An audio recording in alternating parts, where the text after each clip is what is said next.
വിട്ടുപിരിഞ്ഞിട്ട് 21 വർഷം പൂർത്തിയാവുകയാണ്. നവകേരളം കെട്ടിപ്പടുക്കുന്നതിൽ അതിനിർണായകമായ പങ്ക് വഹിച്ചിട്ടുള്ള മഹാനായ നേതാവാണ് സഖാവ് ഇ കെ നയനാർ. 11 വർഷക്കാലം CPIM-ന്റെ സംസ്ഥാന കമ്മിറ്റിയുടെ സെക്രട്ടറിയായും പോളിറ്റ് ബ്യൂറോ അംഗമായും 3 തവണ കേരളത്തിൻ്റെ മുഖ്യമന്ത്രിയായും നിരവധിയായിട്ടുള്ള ജനക്ഷേമകരമായ പ്രവർത്തനങ്ങൾ നടത്തി കേരളത്തെ നവകേരളമാക്കി മാറ്റുന്നതിന് തുടക്കം കുറിച്ച മഹാനായ നേതാവാണ് സഖാവ് ഇ കെ നയനാർ. നമ്മളിന്ന് കാണുന്ന പ്രധാനപ്പെട്ട പല പദ്ധതികളും സഖാവിൻ്റെ കാലത്താണ് തുടങ്ങിയിട്ടുള്ളത് എന്ന് നമുക്കറിയാം. വനിതകളുടെ ഏറ്റവും മികച്ച രീതിയിൽ വനിതകളെ കൂട്ടിയോജിപ്പിച്ചുകൊണ്ട് വനിതകൾക്ക് മാത്രമായിട്ടുള്ള ഒരു ജനാധിപത്യ പ്രസ്ഥാനം എന്ന നിലയിൽ ആരംഭിച്ച കുടുംബശ്രീ സഖാവിൻ്റെ കാലഘട്ടത്തിൽ ആരംഭിച്ച ഒരു പദ്ധതിയാണ്.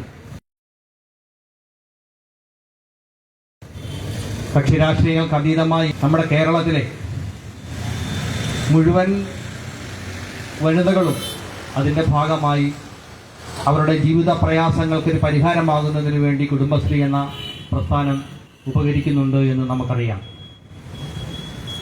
അതേപോലെ തന്നെ സാക്ഷരതാ മിഷൻ സഖാവിൻ്റെ കാലത്ത് കൊണ്ടുവന്ന അതിനൂതനമായ ഒരു പദ്ധതിയാണ്. അന്നത്തിൽ നിന്നും തികച്ചും വ്യത്യസ്തമായ ചിന്തകൾ മുഴുവൻ തങ്ങളുടെ ചെറുപ്പകാലത്ത് പഠിക്കാൻ കഴിയാതിരുന്ന എല്ലാവരെയും അക്ഷരാഭ്യാസത്തിന് വേണ്ടിയിട്ട് മുൻകൈ എടുത്തുകൊണ്ട് സാക്ഷരതാ മിഷൻ എന്ന് പറഞ്ഞ മികച്ച ഒരു പരിപാടി സഖാവിൻ്റെ കാലത്ത് കൊണ്ടുവന്ന പദ്ധതിയാണ്. അതേപോലെ തന്നെ നമ്മളിപ്പോൾ അറിയാം, നമുക്ക് സാമൂഹ്യ സുരക്ഷാ പെൻഷൻ അതിൻ്റെ ആദ്യ രൂപം എന്ന നിലയിൽ കർഷക തൊഴിലാളികൾക്ക് 40 രൂപ കൊടുത്തുകൊണ്ട് പെൻഷൻ ആരംഭിച്ച ആ പദ്ധതി ആരംഭിച്ചത് സഖാവ് ഇ കെ നയനാറുടെ കാലഘട്ടത്തിലാണ്. അങ്ങനെ നിരവധിയായ പദ്ധതികൾ നവകേരളം കെട്ടിപ്പടുക്കുന്നതിന് വേണ്ടി നിർണായക പങ്കുവഹിച്ച സഖാവ് ഇ കെ നയനാറുടെ 21ാം ചരമവാർഷിക ദിനമാണ് ഇന്ന് രാവിലെ ബ്രാഞ്ചുകളിൽ പതാക ഉയർത്തി, ലോക്കൽ കമ്മിറ്റികളിൽ പതാക ഉയർത്തി, ഏരിയ കമ്മിറ്റികളിൽ പതാക ഉയർത്തി സഖാവിൻ്റെ ഓർമ്മകൾ പുതുക്കി. നമ്മുടെ മുന്നോട്ടുള്ള പ്രവർത്തനങ്ങൾക്ക് സഖാവിൻ്റെ ഓർമ്മകൾ നമുക്ക് കരുത്താകുമെന്നുള്ള കാര്യത്തിൽ യാതൊരു സംശയമില്ല. ഞാൻ എൻ്റെ കടമയിലേക്ക് കടക്കുകയാണ്. ഈ അനുസ്മരണ യോഗത്തിന് അധ്യക്ഷം വഹിക്കുന്നത് പാർട്ടിയുടെ ഏരിയ കമ്മിറ്റി അംഗവും മുതിർന്ന സഖാവുമായിട്ടുള്ള സഖാവ് TR ബോസാണ്. സഖാവിനെ നിങ്ങൾക്ക് എല്ലാവർക്കും വേണ്ടി യോഗത്തിലേക്ക് ആദ്യമായി സ്വാഗതം ചെയ്യുകയാണ്. നമ്മുടെ ഈ പ്രഭാഷണം ഇവിടെ അനുസ്മരണ പ്രഭാഷണം ഔദ്യോഗികമായി ഉദ്ഘാടനം ചെയ്യുന്നത് സഖാവ് ജംഷീദ് അലിയാണ്. നമ്മളെല്ലാവരും ആകാംക്ഷയോടെ സഖാവിൻ്റെ പ്രസംഗം കേൾക്കാൻ കാത്തിരിക്കുകയാണ്. സഖാവിനെ നിങ്ങൾക്ക് ഓരോരുത്തർക്കും വേണ്ടി യോഗത്തിലേക്ക് ഹാർദവമായി സ്വാഗതം ചെയ്യുകയാണ്. ഈ സമ്മേളനത്തിൽ പങ്കെടുത്തുകൊണ്ടിരിക്കുന്ന ഏരിയ കമ്മിറ്റി അംഗങ്ങൾ, ലോക്കൽ കമ്മിറ്റി അംഗങ്ങൾ, പാർട്ടിയിലെ സഖാക്കൾ, ഈ പരിപാടി വീക്ഷിച്ചുകൊണ്ടിരിക്കുന്ന മുഴുവൻ പേർക്കും യോഗത്തിലേക്ക് ഹാർദവമായി സ്വാഗതം ചെയ്തുകൊണ്ട് എൻ്റെ വാക്കുകൾ അവസാനിപ്പിക്കുന്നു. അഭിവാദ്യം.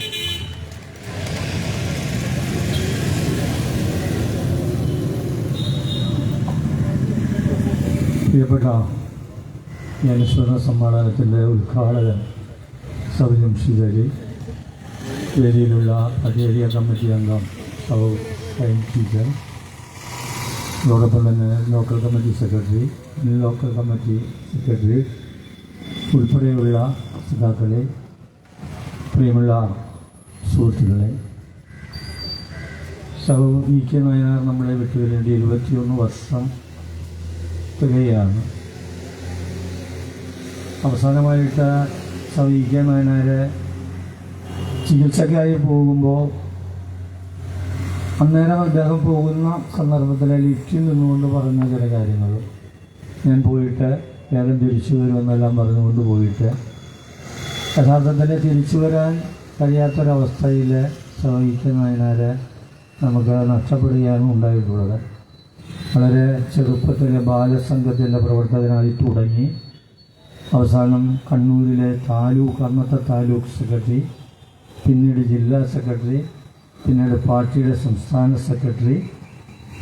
സെക്രട്ടറി ആയിരിക്കെ അദ്ദേഹം മുഖ്യമന്ത്രിയായി തിരഞ്ഞെടുക്കപ്പെട്ടപ്പോൾ തൽക്കാലം മാറി നിന്ന് വീണ്ടും സംസ്ഥാന സെക്രട്ടറി, അതുപോലെ കേന്ദ്ര കമ്മിറ്റി അംഗം, PV അംഗം എന്നീ നിലകളിൽ പ്രവർത്തിച്ചിട്ടുള്ള ഒരു സഖാവാണ്.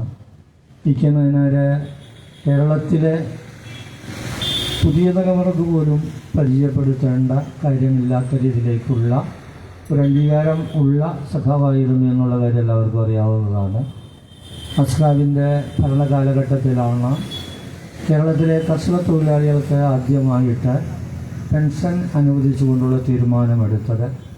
അത്തരത്തിൽ ജനോപകാരപ്രദമായ തീരുമാനങ്ങളും നടപടികളുമെല്ലാം എടുക്കുന്ന കാര്യത്തിൽ താല്പര്യപൂർവ്വം പ്രവർത്തിച്ചിട്ടുള്ള ഒരു മുഖ്യമന്ത്രിയായിരുന്നു സഖാവ് നയനാര് എന്നുള്ള കാര്യം എല്ലാവർക്കും അറിയാവുന്നതാണ്.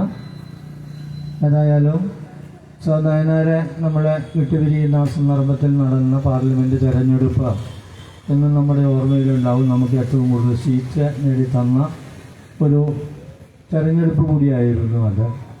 അതിനുശേഷമുള്ള തുടർച്ചയായി വന്നിട്ടുള്ള ഇന്നത്തെ ഗവൺമെൻറ് ഉൾപ്പെടെ ഒരു ഭരണ തുടർച്ചയുണ്ടായാൽ ഈ കേരളത്തിൽ എന്തെല്ലാം ചെയ്യാൻ കഴിയും എന്നുള്ളതിൻ്റെ ഒരു നേർക്കാഴ്ചയായിട്ട് ഇന്ന് കേരളത്തിലെ ഇടതുപക്ഷ ജനാധിപത്യ മുന്നണി ഗവൺമെൻറ് മാറിക്കഴിഞ്ഞിട്ടുണ്ട്. പശ്ചാത്തല സൗകര്യമൊരുക്കുന്ന കാര്യത്തിൽ അത് വിദ്യാഭ്യാസ രംഗത്തായാലും ആതുര ശുശ്രൂഷ രംഗത്തായാലും എല്ലാം പുതിയ അനുഭവങ്ങളായിട്ട് കേരളീയരെ നന്നായിട്ട് ബോധ്യപ്പെട്ടുകൊണ്ടിരിക്കുകയാണ്. ഇവിടെ NH-66 പോലുള്ള വർക്കുകൾ നടത്താൻ ഞങ്ങളെ ഒരടി മുന്നോട്ട് വെക്കാൻ അനുവദിക്കില്ല എന്ന് പറഞ്ഞ കോൺഗ്രസിൻ്റെ നെഞ്ചത്ത് കൂടി അടുത്ത ഡിസംബർ കഴിയുമ്പോൾ 100 മൈൽ സ്പീഡിൽ വാഹനം ഓടിച്ചുകൊണ്ട് പോകാൻ കഴിയുന്ന NH-66 യാഥാർത്ഥ്യമാകും. അതുപോലെ തീരദേശ ഹൈവേയും മലയോര ഹൈവേയും എല്ലാം 60%-70% പണി പൂർത്തീകരിച്ച് കഴിഞ്ഞിരിക്കുന്നു. അതുപോലെയുള്ള സമസ്ത മേഖലയിലും ഒരു വികസനത്തിൻ്റേതായിട്ടുള്ള കണ്ണുള്ളവർക്ക് കാണാനും കാതുള്ളവർക്ക് കേൾക്കാനും കഴിയുന്ന രീതിയിലേക്കുള്ള വികസനങ്ങൾ ഒന്നിനു പുറകെ ഒന്നായി ഓരോ ദിവസവും ഉദ്ഘാടനം ചെയ്തുകൊണ്ടിരിക്കുകയാണ്. കേരളത്തിൻ്റെ ഗവൺമെൻറ്റിൻ്റെ 9ാം വാർഷികം, തുടർ ഗവൺമെൻറ്റിൻ്റെ 4ാം വാർഷികം എന്നുള്ള നിലയ്ക്ക് ഒത്തിരി റോഡുകളുടെ പശ്ചാത്തല സൗകര്യത്തിൻ്റെ ഭാഗമായി 54 റോഡുകൾ കേരളത്തിലെ ചരിത്രത്തിൽ ഇതുപോലെ ആകർഷണീയമായ രീതിയിൽ ഒറ്റ ദിവസം കൊണ്ട് ഉദ്ഘാടനം ചെയ്യുന്നത് കേരളത്തിലെ വികസന പ്രവർത്തനങ്ങളുടെ ചരിത്രത്തിൽ ഒരു പുതിയ അധ്യായം എഴുതി ചേർത്തുകൊണ്ട് തന്നെയാണ് മുന്നോട്ട് പോകുന്നത്.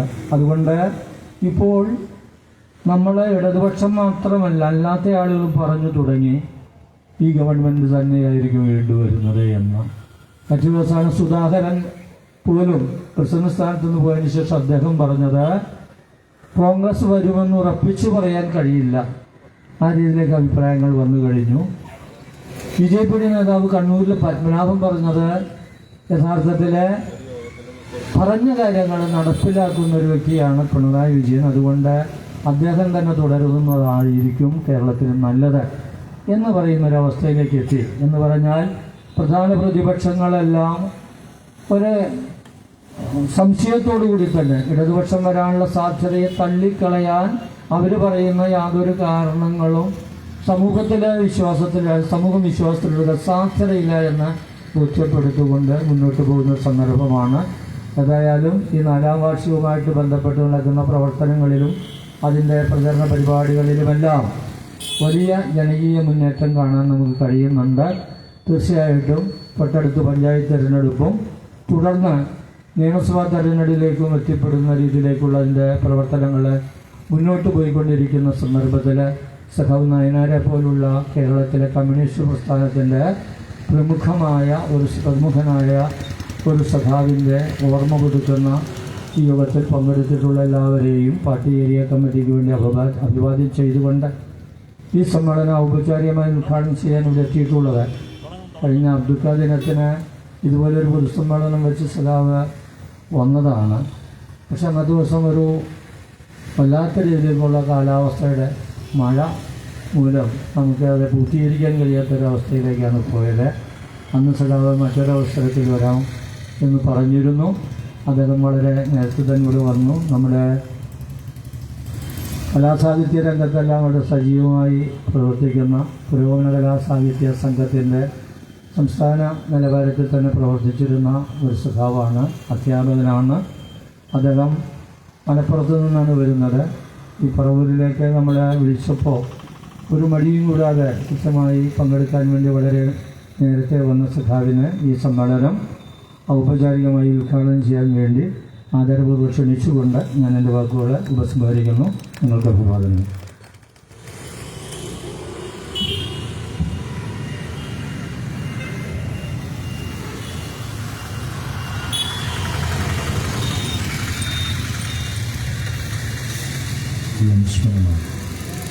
സദസ്സിൻ്റെ ആദരണീയനായ അധ്യക്ഷൻ,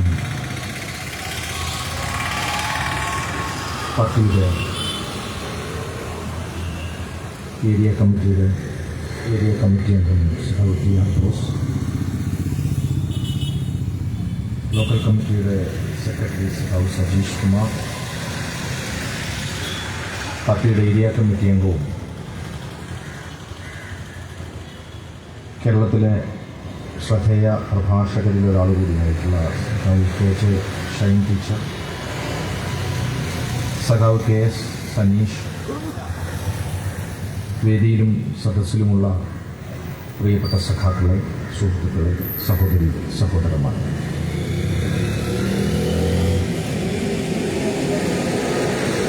കഴിഞ്ഞ തവണ ഞാൻ പറവൂരിൽ വന്നപ്പോൾ നല്ല മഴയായി.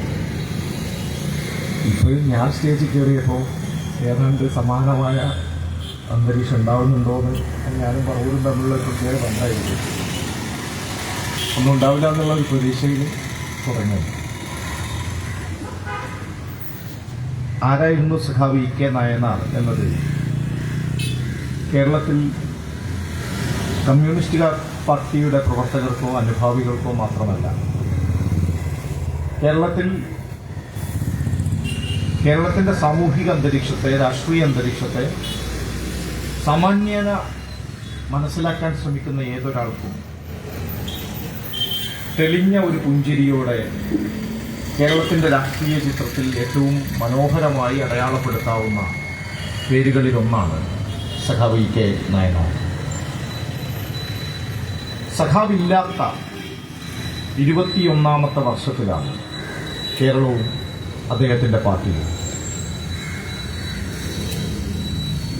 2004 മെയ് മാസം 19-ാം തീയതി സഖാവ് നായനാർ ഓർമ്മയാകുമ്പോൾ ഇന്ത്യ ഇന്നത്തെ രാഷ്ട്രീയ കാലാവസ്ഥയിലേക്ക് പോയിട്ടുണ്ടായിരുന്നില്ല. അതിൻ്റെ സൂചനകളിലായിരുന്നു. സഖാവ് നായനാരില്ലാത്ത 21 വർഷങ്ങൾക്കിപ്പുറം നമ്മുടെ നാട് എങ്ങോട്ട് സഞ്ചരിക്കുന്നു എന്നത് ജനാധിപത്യവാദികളായ, മതനിരപേക്ഷവാദികളായ ഏതൊരു മനുഷ്യനെയും ആശങ്കപ്പെടുത്തുന്ന ഒന്നാണ്. അനുസ്മരണങ്ങൾ എങ്ങനെയാണ് ഒരു രാഷ്ട്രീയ ഇടപെടലായി മാറുക എന്നത് ഏറെ പ്രധാനപ്പെട്ട ഒരു ചോദ്യമാണ്. നമ്മളിൽ നിന്ന് കഴിഞ്ഞുപോയ നേതാക്കന്മാരെ, സഖാക്കളെ നാം ഓർക്കുന്നത് അവർ നമുക്ക് നൽകിയ സംഭാവനകളെ വിലയിരുത്തിക്കൊണ്ടാണ്. ഒരേ സമയം അനുസ്മരണ പ്രഭാഷണം നമ്മുടെ മുന്നിൽ നടന്ന പ്രിയപ്പെട്ട സഖാവിനെ, നേതാവിനെ, അവരുടെ സംഭാവനകളെ വിശകലനം ചെയ്തും വിലയിരുത്തിയും അതിന്റെ പ്രാധാന്യത്തെ ആവർത്തിച്ചു പറഞ്ഞും നമുക്ക് മുന്നോട്ട് കൊണ്ടുപോകാം. എന്നാൽ അതേസമയം അനുസ്മരണം എന്നത് കഴിഞ്ഞുപോയ കാലത്തെ ഓർത്തെടുക്കുന്നതിന്റെ മാത്രം പേരല്ല. വരാനിരിക്കുന്ന സമരമുഖങ്ങളിൽ ഈ ഓർമ്മകൾ നമ്മുടെ ഊർജമായി മാറുന്നിടത്താണ് അനുസ്മരണം ഒരു രാഷ്ട്രീയ പ്രവർത്തനമായി മാറുന്നത്. സഖാവ് നായനാർ മുഖ്യമന്ത്രിയായിരുന്നു, പാർട്ടിയുടെ പോളിറ്റ് ബ്യൂറോ അംഗമായിരുന്നു, പാർട്ടിയുടെ സെക്രട്ടറിയായിരുന്നു, എഴുത്തുകാരനും പ്രഭാഷകനും ചിന്തകനും മാർക്സിസ്റ്റ് സൈദ്ധാന്തികനും എല്ലാമായിരുന്നു സഖാവ് നായനാർ. ഏറ്റവും സാധാരണക്കാരനായ മനുഷ്യന് അവരുടെ പ്രശ്നങ്ങൾ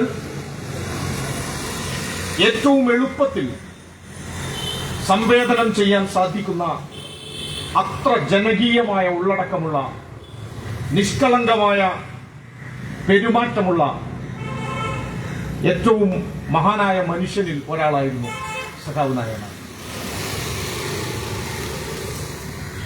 നായനാരുടെ പാർട്ടിയും സഖാവ് നായനാരിലൂടെ ശക്തിപ്പെട്ട കേരളവും ഇന്ന് ഇന്ത്യയിൽ ഏറ്റവും പ്രധാനപ്പെട്ട രാഷ്ട്രീയ പ്രാധാന്യമുള്ള ഒരു സാഹചര്യത്തിലൂടെയാണ് സഞ്ചരിക്കുന്നത്.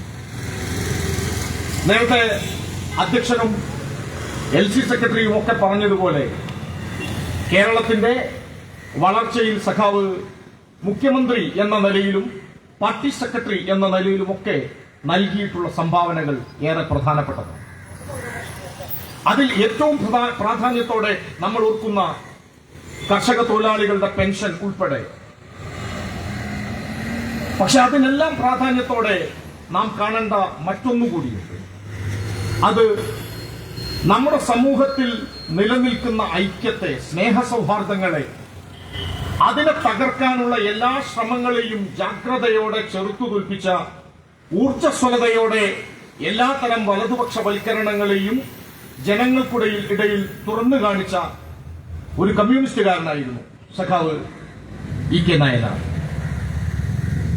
ബാലസംഘം തൊട്ട് വളരെ ചെറിയ പ്രായത്തിൽ, ഇന്ത്യക്ക് സ്വാതന്ത്ര്യം കിട്ടുന്നതിന് മുമ്പ് തന്നെ ബാലസംഘത്തിലൂടെ വളർന്നു വന്ന സഖാവ് 1940കളിൽ നടത്തിയിട്ടുള്ള സമയം, മൊറായയിലും കയ്യൂരിലുമെല്ലാം സഖാവിന്റെ ഇടപെടലുകൾ നമ്മുടെ മുന്നിൽ വളരെ തെളിച്ചത്തോടെ ഇന്നും നിലനിൽക്കുന്നു. ഇന്നത്തെ കേരളത്തിൽ നാം സഖാവിനെ ഓർക്കുമ്പോൾ എന്താണ് സഖാവിന്റെ ഓർമ്മകളുടെ പ്രസക്തി എന്നത് ഏറെ പ്രധാനപ്പെട്ടത്. ഇന്നത്തെ കേരളത്തിൽ നാം നിൽക്കുമ്പോൾ നാം ആലോചിക്കേണ്ട ഏറ്റവും പ്രധാനപ്പെട്ട ഒരു കാര്യം നോക്കൂ. ഇന്നത്തെ ദേശാഭിമാനി ഉൾപ്പെടെയുള്ള പത്രങ്ങളിൽ രാജ്യത്തെ മറ്റ് സംസ്ഥാനങ്ങളിലെ സ്കൂളുകളിൽ, പ്രത്യേകിച്ച് സർക്കാർ സ്കൂളുകളിലേക്കുള്ള വിദ്യാർത്ഥികളുടെ കൊഴിഞ്ഞുപോക്കിനെ കുറിച്ചുള്ള ഒരു റിപ്പോർട്ട് നിങ്ങളിൽ പലരും വായിച്ചു കാണും.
സംസ്ഥാനങ്ങളിൽ സർക്കാർ വിദ്യാഭ്യാസ സ്ഥാപനങ്ങളിൽ, സ്കൂളുകളിൽ വൻതോതിലുള്ള വിദ്യാർത്ഥികളുടെ കൊഴിഞ്ഞുപോക്ക് റിപ്പോർട്ട് ചെയ്യപ്പെടുന്നു. ഉത്തർപ്രദേശിൽ മാത്രം 20 ലക്ഷത്തിന് മുകളിലാണ് സർക്കാർ വിദ്യാഭ്യാസ മേഖലകളിലേക്ക് കുട്ടികൾ വരാതിരിക്കുന്നത്. എന്നാൽ കേരളത്തിന്റെ വിദ്യാഭ്യാസ മേഖലയിലെ ഔന്നിത്യവും അതിന്റെ പ്രാധാന്യവും ആരും വിശദീകരിക്കാതെ തന്നെ ഓരോ വ്യക്തിക്കും സ്വന്തം വീട്ടിലെ കുട്ടിയുടെ അനുഭവത്തിലൂടെ വളരെ കൃത്യമായി ബോധ്യപ്പെട്ട ഒരു കാര്യം. ഇങ്ങനെ ഒരു പശ്ചാത്തലത്തിലേക്ക് നമ്മുടെ കേരളം രൂപപ്പെട്ടു വന്നത് വളരെ സ്വാഭാവികമായിട്ടാണ് എന്നാണ് ചിലരൊക്കെ പറയാൻ ശ്രമിക്കുന്നത്. നേരത്തെ സഖാവ് സൂചിപ്പിച്ച നാഷണൽ ഹൈവേയുടെ വികസനം ഉണ്ടല്ലോ. ഇന്നിപ്പോ ഞങ്ങളുടെയൊക്കെ പ്രദേശത്ത്, ഞാൻ വരുന്ന കാലിക്കറ്റ് യൂണിവേഴ്സിറ്റിയുടെ തൊട്ടടുത്തുള്ള പ്രദേശത്ത് നാഷണൽ ഹൈവേയിൽ ചെറിയൊരു മണ്ണിടിച്ചിലുണ്ടായിരുന്നു. നിങ്ങളിൽ പലരും അതിന്റെ വാർത്ത ഇപ്പോ വാർത്താമാധ്യമങ്ങളിലൂടെ കേൾക്കുന്നുണ്ടാവും. നിങ്ങൾ ആ മണ്ണിടിച്ചിൽ, നാഷണൽ ഹൈവേയുടെ പണി പുരോഗമിക്കുന്ന ആ പ്രദേശത്തെ മണ്ണിടിച്ചിലുമായി ബന്ധപ്പെട്ട അതിനകത്ത് എന്ത് പോരായ്മകളുണ്ടെങ്കിലും പരിശോധിക്കപ്പെടേണ്ടതാണ്, അതിനൊരു തർക്കമല്ല. കഴിഞ്ഞ ദിവസം സംസ്ഥാന നിയമസഭയിൽ കേരളത്തിലെ പ്രതിപക്ഷ ഉപനേതാവായ മുസ്ലിം ലീഗ് നേതാവ് കുഞ്ഞാലിക്കുട്ടി പ്രസംഗിച്ചത് ആകെ ഒരു ഹൈവേ ആണ് ഈ സർക്കാരിന് പറയാനുള്ളത്, അതാണെങ്കിൽ ഗഡ്കരിയുടേതാണ് എന്നാണ്. ആകെ ഒരു ഹൈവേ ആണുള്ളത്, അതാണെങ്കിൽ ഗഡ്കരിയുടേതാണ് എന്നാണ്. പക്ഷെ നിങ്ങളിപ്പോ സാമൂഹിക മാധ്യമങ്ങളിൽ ഇടപെടുന്ന ലീഗിന്റെയും കോൺഗ്രസിന്റെയും ആളുകളുടെ കമന്റുകൾ, പോസ്റ്റുകൾ ഒന്ന് പരിശോധിക്കുക. പ്രത്യേകിച്ച് മാധ്യമങ്ങൾ ഉൾപ്പെടെ. കുറഞ്ഞ ഒരു ദൂരം മണ്ണ് ഒന്ന് ഇടിഞ്ഞു വീണപ്പോ കുറ്റം മുഴുവൻ കേരളത്തിലെ ഇടതുപക്ഷ സർക്കാരിനും ഇവിടുത്തെ PWD മന്ത്രിക്കുമാണ്. ഏതെങ്കിലും തരത്തിൽ നല്ല റോട്ടിലൂടെ അല്പദൂരം ഒന്ന് സഞ്ചരിച്ചാൽ അതിന്റെ നേട്ടം മുഴുവൻ BJPക്കും കേന്ദ്ര സർക്കാരിനും കൊടുക്കണമെന്ന് ലീഗും കോൺഗ്രസും കേരളത്തിന്റെ നിയമസഭയിൽ ഉൾപ്പെടെ പറയുകയാണ്. ഇങ്ങനെ ഒരു പശ്ചാത്തലത്തിൽ നിന്ന് വേണം നമ്മൾ സഖാവ് നായനാരുടെ ഓർമ്മകൾ പങ്കുവെക്കാൻ. ഇന്ന് നാം ജീവിക്കുന്ന കേരളം സാധ്യമായത് ഏതെങ്കിലും തരത്തിൽ ആകാശങ്ങളിൽ നിന്ന് തമ്പുരാക്കന്മാർ ഇറങ്ങി വന്ന് അവരുടെ കയ്യിലെ മാന്ത്രിക തണ്ട് കൊണ്ട് തൊട്ടപ്പോ മാറിത്തീർന്നതല്ല ഇന്ന് നാം ജീവിക്കുന്ന കേരളം. വളരെ സ്വാഭാവികമായി കാലം പോയപ്പോ മാറിത്തീർന്നതുമല്ല ഇന്നത്തെ കേരളം. ഇന്ന് നാം ജീവിക്കുന്ന കേരളം സാധ്യമാകുന്നതിന് വേണ്ടി ഉജ്ജ്വലമായ എത്രയോ പ്രക്ഷോഭങ്ങൾ നമ്മുടെ കേരളത്തിന്റെ മണ്ണിലുണ്ടായിട്ടുണ്ട്. ഇത് 2025 ഈ 2025 നാരായണ ഗുരുവും മഹാത്മാഗാന്ധിയും കൂടിക്കാഴ്ച നടത്തിയതിന്റെ 100ാം വാർഷികം കൂടിയാണ്. ഡിവൈഎഫ്ഐ സംസ്ഥാനത്തിന്റെ പല ഭാഗങ്ങളിൽ ഇതുമായി ബന്ധപ്പെട്ട പ്രഭാഷണങ്ങൾ സംഘടിപ്പിക്കുന്നത് നിങ്ങൾ കണ്ടിട്ടുണ്ടാവും. നമ്മുടെ നാട് മാറിയത് നവോത്ഥാനത്തിലൂടെയാണ് എന്നാണ് സാധാരണ രീതിയിൽ എളുപ്പത്തിൽ പറയാവുന്ന ഒരു ഉത്തരം, പലരും പറയുന്ന ഉത്തരം. കേരളം ഇന്ത്യയിലെ മറ്റ് സംസ്ഥാനങ്ങളിൽ നിന്ന് ഏറെ മുന്നോട്ട് പോയിട്ടുണ്ട്. ജീവിത നിലവാരത്തിന്റെ കാര്യത്തിൽ, സാമൂഹിക പരിഷ്കരണത്തിന്റെ കാര്യത്തിൽ, സാമ്പത്തികമായ സുസ്ഥിരതയുടെ കാര്യത്തിൽ എല്ലാം ഇന്ത്യയിലെ മറ്റ് സംസ്ഥാനങ്ങളിൽ നിന്ന് കേരളം ഏറെ മുന്നോട്ട് പോയിട്ടുണ്ട്. ഈ മാറ്റങ്ങളെക്കുറിച്ച് നമ്മൾ സംസാരിക്കുമ്പോൾ കേരളത്തെക്കുറിച്ചുള്ള മാറ്റത്തിൽ പലരും പറയുന്ന, എളുപ്പത്തിൽ പറയുന്ന ഉത്തരങ്ങളിൽ ഒന്ന് നവോത്ഥാനത്തിലൂടെയാണ് കേരളത്തിൽ മാറ്റങ്ങൾ തുടക്കം കുറിച്ചത് എന്നാണ്. അങ്ങനെയെങ്കിൽ ഒരു ചോദ്യം തീർച്ചയായും നമ്മൾ ചോദിക്കേണ്ടതുണ്ട്. നവോത്ഥാന മുന്നേറ്റങ്ങളെ ഏതെങ്കിലും തരത്തിൽ വില കുറച്ച് കാണുന്നില്ല നമ്മൾ ആരും. പക്ഷേ ഇന്ത്യയിലെ മറ്റെല്ലാ സംസ്ഥാനങ്ങളിലും കേരളത്തെ പോലെയോ കേരളത്തെക്കാൾ ശക്തമായതോ ആയ നവോത്ഥാന മുന്നേറ്റങ്ങൾ ഉണ്ടായിട്ടുണ്ട്. കേരളത്തെക്കാൾ ശക്തമായതോ കേരളത്തെ പോലെയോ നവോത്ഥാന മുന്നേറ്റങ്ങൾ ഇന്ത്യയുടെ പല ഭാഗങ്ങളിൽ ഉണ്ടായിട്ടുണ്ട്. എന്തുകൊണ്ട് ആ പ്രദേശങ്ങളൊന്നും ഇന്നത്തെ കേരളം പോലെ ആയിത്തീർന്നില്ല? അതിന്റെ ഏറ്റവും പ്രധാനപ്പെട്ട കാരണം നവോത്ഥാനത്തിന്റെ കിനാവുകളെ, നവോത്ഥാന നായകന്മാർ മുന്നോട്ട് വെച്ച സ്വപ്നങ്ങളെ, ആ സ്വപ്നങ്ങളെ രാഷ്ട്രീയ മുദ്രാവാക്യമാക്കി മാറ്റുകയും കേരളത്തിന്റെ ഭരണത്തിലൂടെ അത് നടപ്പിലാക്കുകയും ചെയ്ത ഒരു കമ്മ്യൂണിസ്റ്റ് പാർട്ടി കേരളത്തിൽ അധികാരത്തിൽ വന്നതുകൊണ്ടാണ് ഇന്ന് നാം ജീവിക്കുന്ന കേരളത്തെ നമുക്ക് രൂപപ്പെടുത്തിയെടുക്കാൻ സാധിച്ചത്. അത് കേവലം അത് നവോത്ഥാനത്തിന്റെ മാത്രം നേട്ടമായിരുന്നില്ല. നവോത്ഥാന മുന്നേറ്റങ്ങളുടെ തുടർച്ച രാഷ്ട്രീയ മുദ്രാവാക്യത്തിലൂടെ സാധ്യമാക്കുവാൻ നമ്മുടെ കേരളത്തിന് സാധിച്ചു എന്നതുകൊണ്ടാണ്. അവിടെയാണ് വെറുതെ നമുക്ക് ഇന്നത്തെ കേരളത്തിൽ ഇരുന്ന് വെറുതെ പരിശോധിക്കാവുന്ന ഒരു കാര്യമുണ്ട്. സ്വാമി വിവേകാനന്ദൻ ഇന്ത്യയിലെ മറ്റെല്ലാ പ്രദേശങ്ങളിലൂടെയും സഞ്ചരിച്ചതിന് ശേഷമാണ് നമ്മുടെ കേരളത്തിൽ എത്തിച്ചേരുന്നത്. അദ്ദേഹം വേലൂർ മഠത്തിൽ നിന്ന്, കൽക്കത്തയിലെ വേലൂർ മഠത്തിൽ നിന്ന് യാത്രയാരംഭിച്ച് ഈ കേരളത്തിന്റെ മണ്ണിലേക്ക് എത്തിച്ചേരുന്നതിന് മുമ്പ് മറ്റു പല സ്ഥലങ്ങളും അദ്ദേഹം കണ്ടിട്ടുണ്ടായിരുന്നു.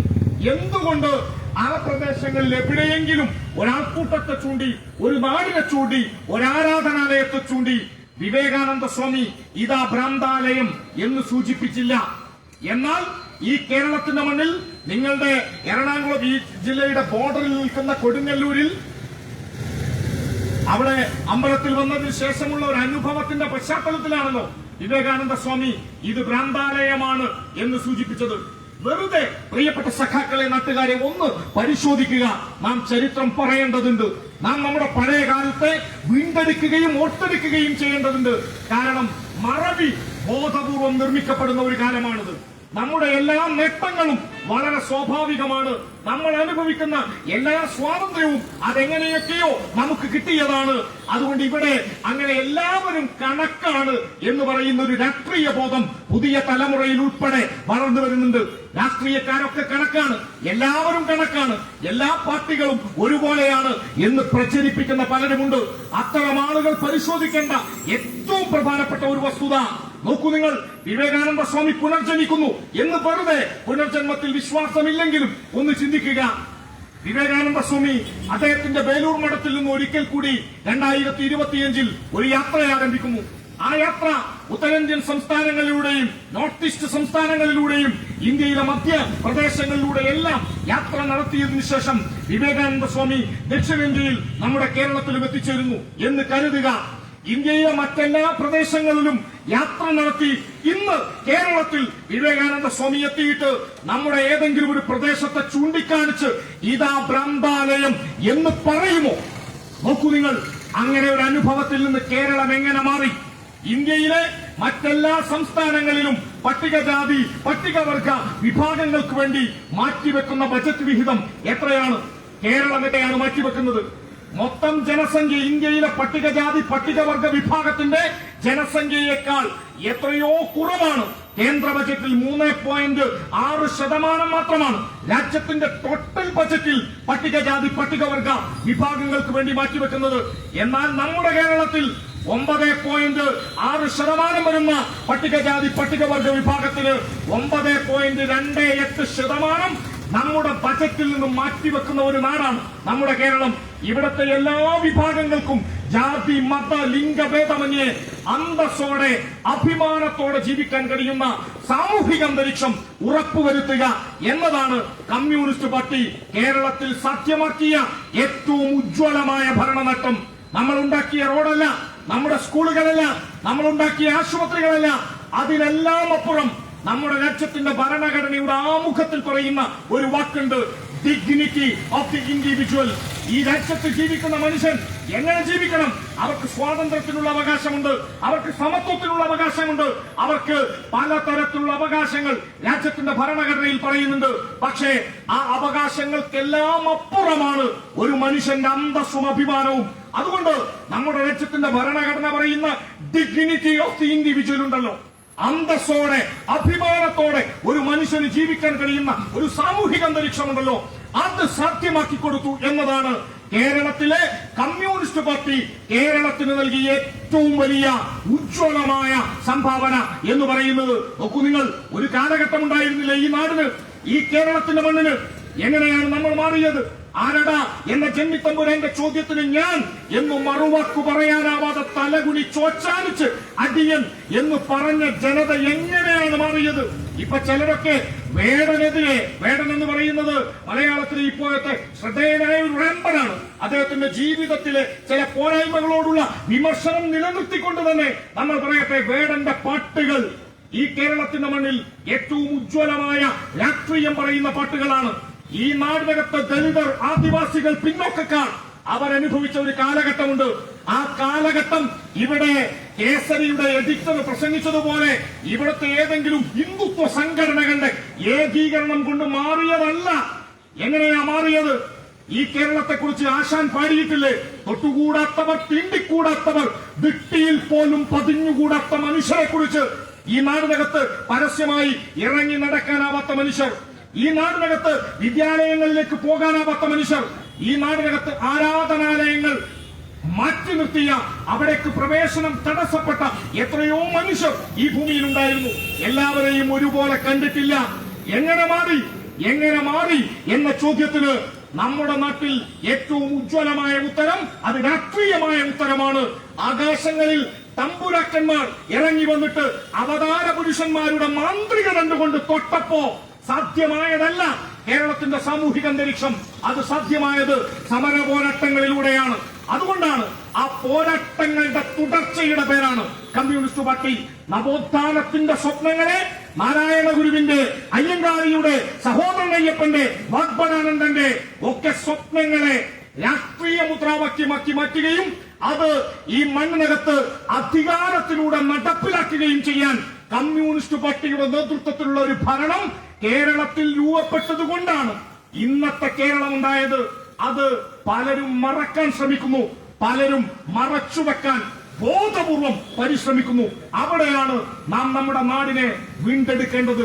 അതിന്റെ ഓർമ്മകളിലേക്ക് സഞ്ചരിച്ചുകൊണ്ട് സമകാലിക കേരളത്തെയും സമകാലിക ഇന്ത്യയെയും വിലയിരുത്തേണ്ടത്. അതാണ് സഖാവ് നായനാരുടെ ഓർമ്മ നമ്മോട് ആവശ്യപ്പെടുന്നത്. നോക്കൂ നിങ്ങൾ, ഇന്നത്തെ കേരളത്തിൽ നിന്നുകൊണ്ട് ആർക്ക് വേണമെങ്കിൽ എന്തും പറയാം. ഇന്നത്തെ കേരളത്തിന്റെ നേട്ടങ്ങളെയെല്ലാം വില കുറച്ച് കാണാൻ മാധ്യമങ്ങൾ ശ്രമിക്കും.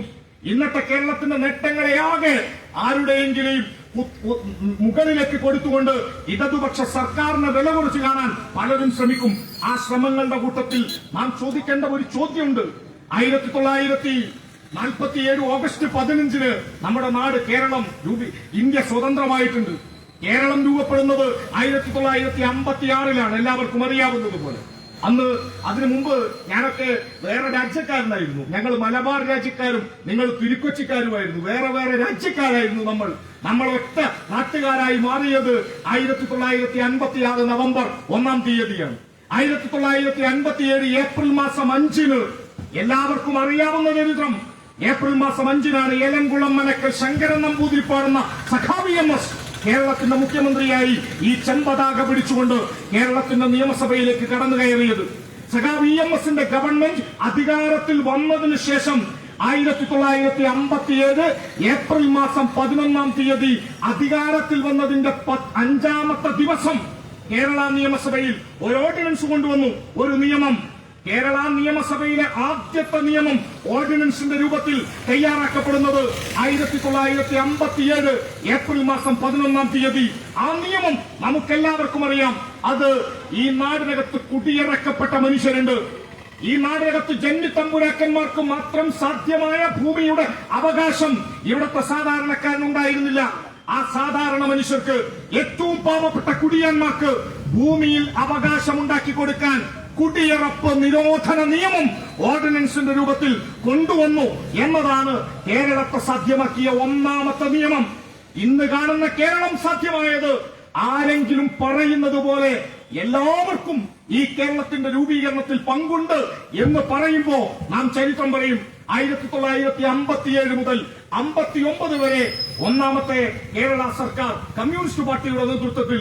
അത് കഴിഞ്ഞ് കേരളത്തിലെ കമ്മ്യൂണിസ്റ്റ് പാർട്ടിക്ക് ഒരു സർക്കാർ ഉണ്ടാകുന്നത് 67 മുതൽ 69 വരെ. അത് കഴിഞ്ഞ് പിന്നീട് ഒരു സർക്കാർ ഉണ്ടാകുന്നത് 1980 സഖാവ് E.K. നായനാർ. 80 മുതൽ 81 വരെ. അത് കഴിഞ്ഞ് 87 മുതൽ 91 വരെ. ഇതാണ് ആദ്യ കാലഘട്ടം. കേരളത്തിന്റെ ആദ്യത്തെ 3 പതിറ്റാണ്ടുണ്ടല്ലോ പ്രിയപ്പെട്ടവരെ. ഇന്നത്തെ നമ്മുടെ കേരളത്തിൽ നിന്ന് പലരും പറയും കേരളത്തിന്റെ മാറ്റത്തിൽ എല്ലാവർക്കും പങ്കുണ്ട്. 5 കൊല്ലം ചരിത്രം അറിയാത്ത പുതിയ തലമുറ പലപ്പോഴും ഇത് വിശ്വസിക്കും. 5 കൊല്ലം കൂടുമ്പോ മാറി വരുന്ന സർക്കാരുകളാണ്. ഈ മാറി വരുന്ന സർക്കാരുകളിൽ എല്ലാവർക്കും കേരളത്തിന്റെ നേട്ടങ്ങളിൽ പങ്കുണ്ട്. ഇതാണ് കേരളത്തിലെ കോൺഗ്രസുകാരും കേരളത്തിലെ വലതുപക്ഷക്കാരും ഇവിടെ പ്രചരിപ്പിക്കുന്ന ഏറ്റവും പ്രധാനപ്പെട്ട ഒരു കാര്യം. അങ്ങനെയെങ്കിൽ ഒരു ചോദ്യം, 1957 മുതൽ 87 വരെയുള്ള ആദ്യത്തെ 3 പതിറ്റാണ്ട് കാലത്തിനിടയിൽ കമ്മ്യൂണിസ്റ്റ് പാർട്ടി ഈ കേരളത്തിൽ ഭരിച്ചത് വെറും 6.5 കൊല്ലമാണ്. അതിനിടയിൽ വലതുപക്ഷ സ്വഭാവത്തോടുകൂടിയ ചില പ്രവണതകൾ കമ്മ്യൂണിസ്റ്റ് പാർട്ടിയുടെ മറ്റൊരു വിഭാഗത്തിനിടയിൽ ഉണ്ടായിരുന്നു എന്ന ചരിത്ര സന്ദർഭങ്ങളിലേക്ക് ഞാൻ ഇപ്പോ പോകുന്നില്ല. 6.5 കൊല്ലമാണ് കമ്മ്യൂണിസ്റ്റ് പാർട്ടി നേരിട്ട് കേരളം ഭരിച്ചത്. ആ കാലഘട്ടത്തിൽ അടിത്തറ പാകിയതാണ്, ആ കാലഘട്ടത്തിൽ നിർമ്മിച്ചെടുത്തതാണ് ഇന്നത്തെ കേരളത്തിന്റെ നട്ടെല്ല്. ആ നട്ടെല്ലിനെ സാമൂഹികമായ നേട്ടങ്ങൾ നാം നേടിയെടുത്തപ്പോ സാമ്പത്തികമായ വളർച്ചയും വ്യാവസായികമായ പുരോഗതിയും ആരോഗ്യരംഗത്തെ മാറ്റവും നമുക്ക് അനിവാര്യമായിരുന്നു. ആ മാറ്റം ഉറപ്പുവരുത്താൻ വേണ്ടിയുള്ള ഇടപെടലുകളാണ് പിന്നീട് സഖാവ് ഇ.കെ. നായനാരുടെയും VS-ന്റെയും തുടർന്ന് സഖാവ് പിണറായിയുടെയും നേതൃത്വത്തിലുള്ള ഇടതുപക്ഷ സർക്കാരുകൾ കേരളത്തിൽ നടപ്പിലാക്കുന്നത്. ഈ നേട്ടങ്ങളെയാകെ വില കുറച്ച് കാണാനുള്ള ബോധപൂർവമായ ശ്രമം നടത്തുന്ന കൂട്ടർ നമ്മുടെ നാട്ടിൽ പ്രചരിപ്പിക്കുന്ന ഒരു കാര്യമുണ്ട്. അത് കമ്മ്യൂണിസ്റ്റ് പാർട്ടി എന്തിനു വേണ്ടിയാണോ നിലകൊള്ളുന്നത്, ആ നിലകൊള്ളുന്ന മൂല്യങ്ങളെ ആക്രമിക്കാനുള്ള ശ്രമം നമ്മുടെ നാട്ടിൽ നടക്കുന്നുണ്ട്. കമ്മ്യൂണിസ്റ്റ് പാർട്ടിയുടെ പ്രവർത്തകരായി, കമ്മ്യൂണിസ്റ്റ് പാർട്ടിയുടെ അനുഭാവികളായി, CPM-കാരായി, ഇടതുപക്ഷക്കാരായി ആരെങ്കിലും മാറിക്കഴിഞ്ഞാൽ അത് ഏതെങ്കിലും തരത്തിൽ മതങ്ങൾക്കും വിശ്വാസങ്ങൾക്കുമൊക്കെ എതിരാണ് എന്ന് പ്രചരിപ്പിക്കുന്ന കൂട്ടർ നമ്മുടെ നാട്ടിൽ ഇപ്പോഴും വളരെ ശക്തമായി പ്രവർത്തിക്കുന്നുണ്ട്. പ്രിയപ്പെട്ടവരെ, നോക്കൂ നിങ്ങൾ, 1957 കമ്മ്യൂണിസ്റ്റ് പാർട്ടിയുടെ നേതൃത്വത്തിലുള്ള ആദ്യത്തെ സർക്കാർ സഖാവ് EMS-ന്റെ നേതൃത്വത്തിൽ കേരളത്തിൽ അധികാരത്തിൽ വരുമ്പോ ഞങ്ങളുടെ മലപ്പുറം ജില്ല, ഞാൻ മലപ്പുറം ജില്ലക്കാരനാണ്, അന്നത്തെ മലബാർ മേഖലയിൽ ഒരു നിയമമുണ്ടായിരുന്നു. 1947 ഓഗസ്റ്റ് 15 ബ്രിട്ടീഷുകാർ ഇന്ത്യ വിട്ടുപോയി. 1947 ഓഗസ്റ്റ് 15 ബ്രിട്ടീഷുകാർ അവരുടെ പെട്ടിയും പ്രമാണവും ഒക്കെ എടുത്ത് കേരളം വിട്ടുപോയെങ്കിലും, ഇന്ത്യ വിട്ടുപോയെങ്കിലും അവർ ഉണ്ടാക്കിയെടുത്ത നിയമങ്ങൾ അപ്പോഴും ഇവിടെ ബാക്കിയുണ്ടായിരുന്നു. 1957 സഖാവ് EMS-ന്റെ ഗവൺമെന്റ് വരുന്നതിന് മുമ്പ് മലബാറിൽ 2 മുഖ്യമന്ത്രിമാർ ഉണ്ടായിട്ടുണ്ട് ദീർഘകാലം ഭരിച്ചവർ. അതിൽ ഒരാളുടെ പേര് വളരെ പ്രസിദ്ധനായ കോൺഗ്രസ് നേതാവായ രാജഗോപാലാചാര്യ. അന്ന് മദ്രാസിന്റെ ഈ പ്രദേശം പെടില്ല. ഞാനൊക്കെ വരുന്ന മലബാറിലെ ആ പ്രദേശം അന്ന് തമിഴ്നാടിന്റെ അന്നത്തെ മദ്രാസ് ഗവൺമെന്റിന്റെ ഭാഗമാണ്. രാജാജി എന്ന മുഖ്യമന്ത്രി ഉണ്ടായിരുന്നു. ആ രാജാജി എന്ന് പറയുന്ന അന്നത്തെ മദ്രാസ് മുഖ്യമന്ത്രിക്ക് 1947 മുതൽ പിന്നീട് മുസ്ലിം ലീഗ് പിന്തുണ കൊടുക്കുകയുണ്ടായി. മുസ്ലിം ലീഗിന്റെ പിന്തുണയോടുകൂടി പൊക്കർ സാഹിബിനെ പോലെയുള്ള സമാധാനീയരായ ലീഗ് നേതാക്കന്മാരുടെ പിന്തുണയോടുകൂടിയാണ് ആദ്യഘട്ടത്തിൽ മദ്രാസിലെ ഗവൺമെന്റ് നിലനിന്ന് കോൺഗ്രസ് സർക്കാർ.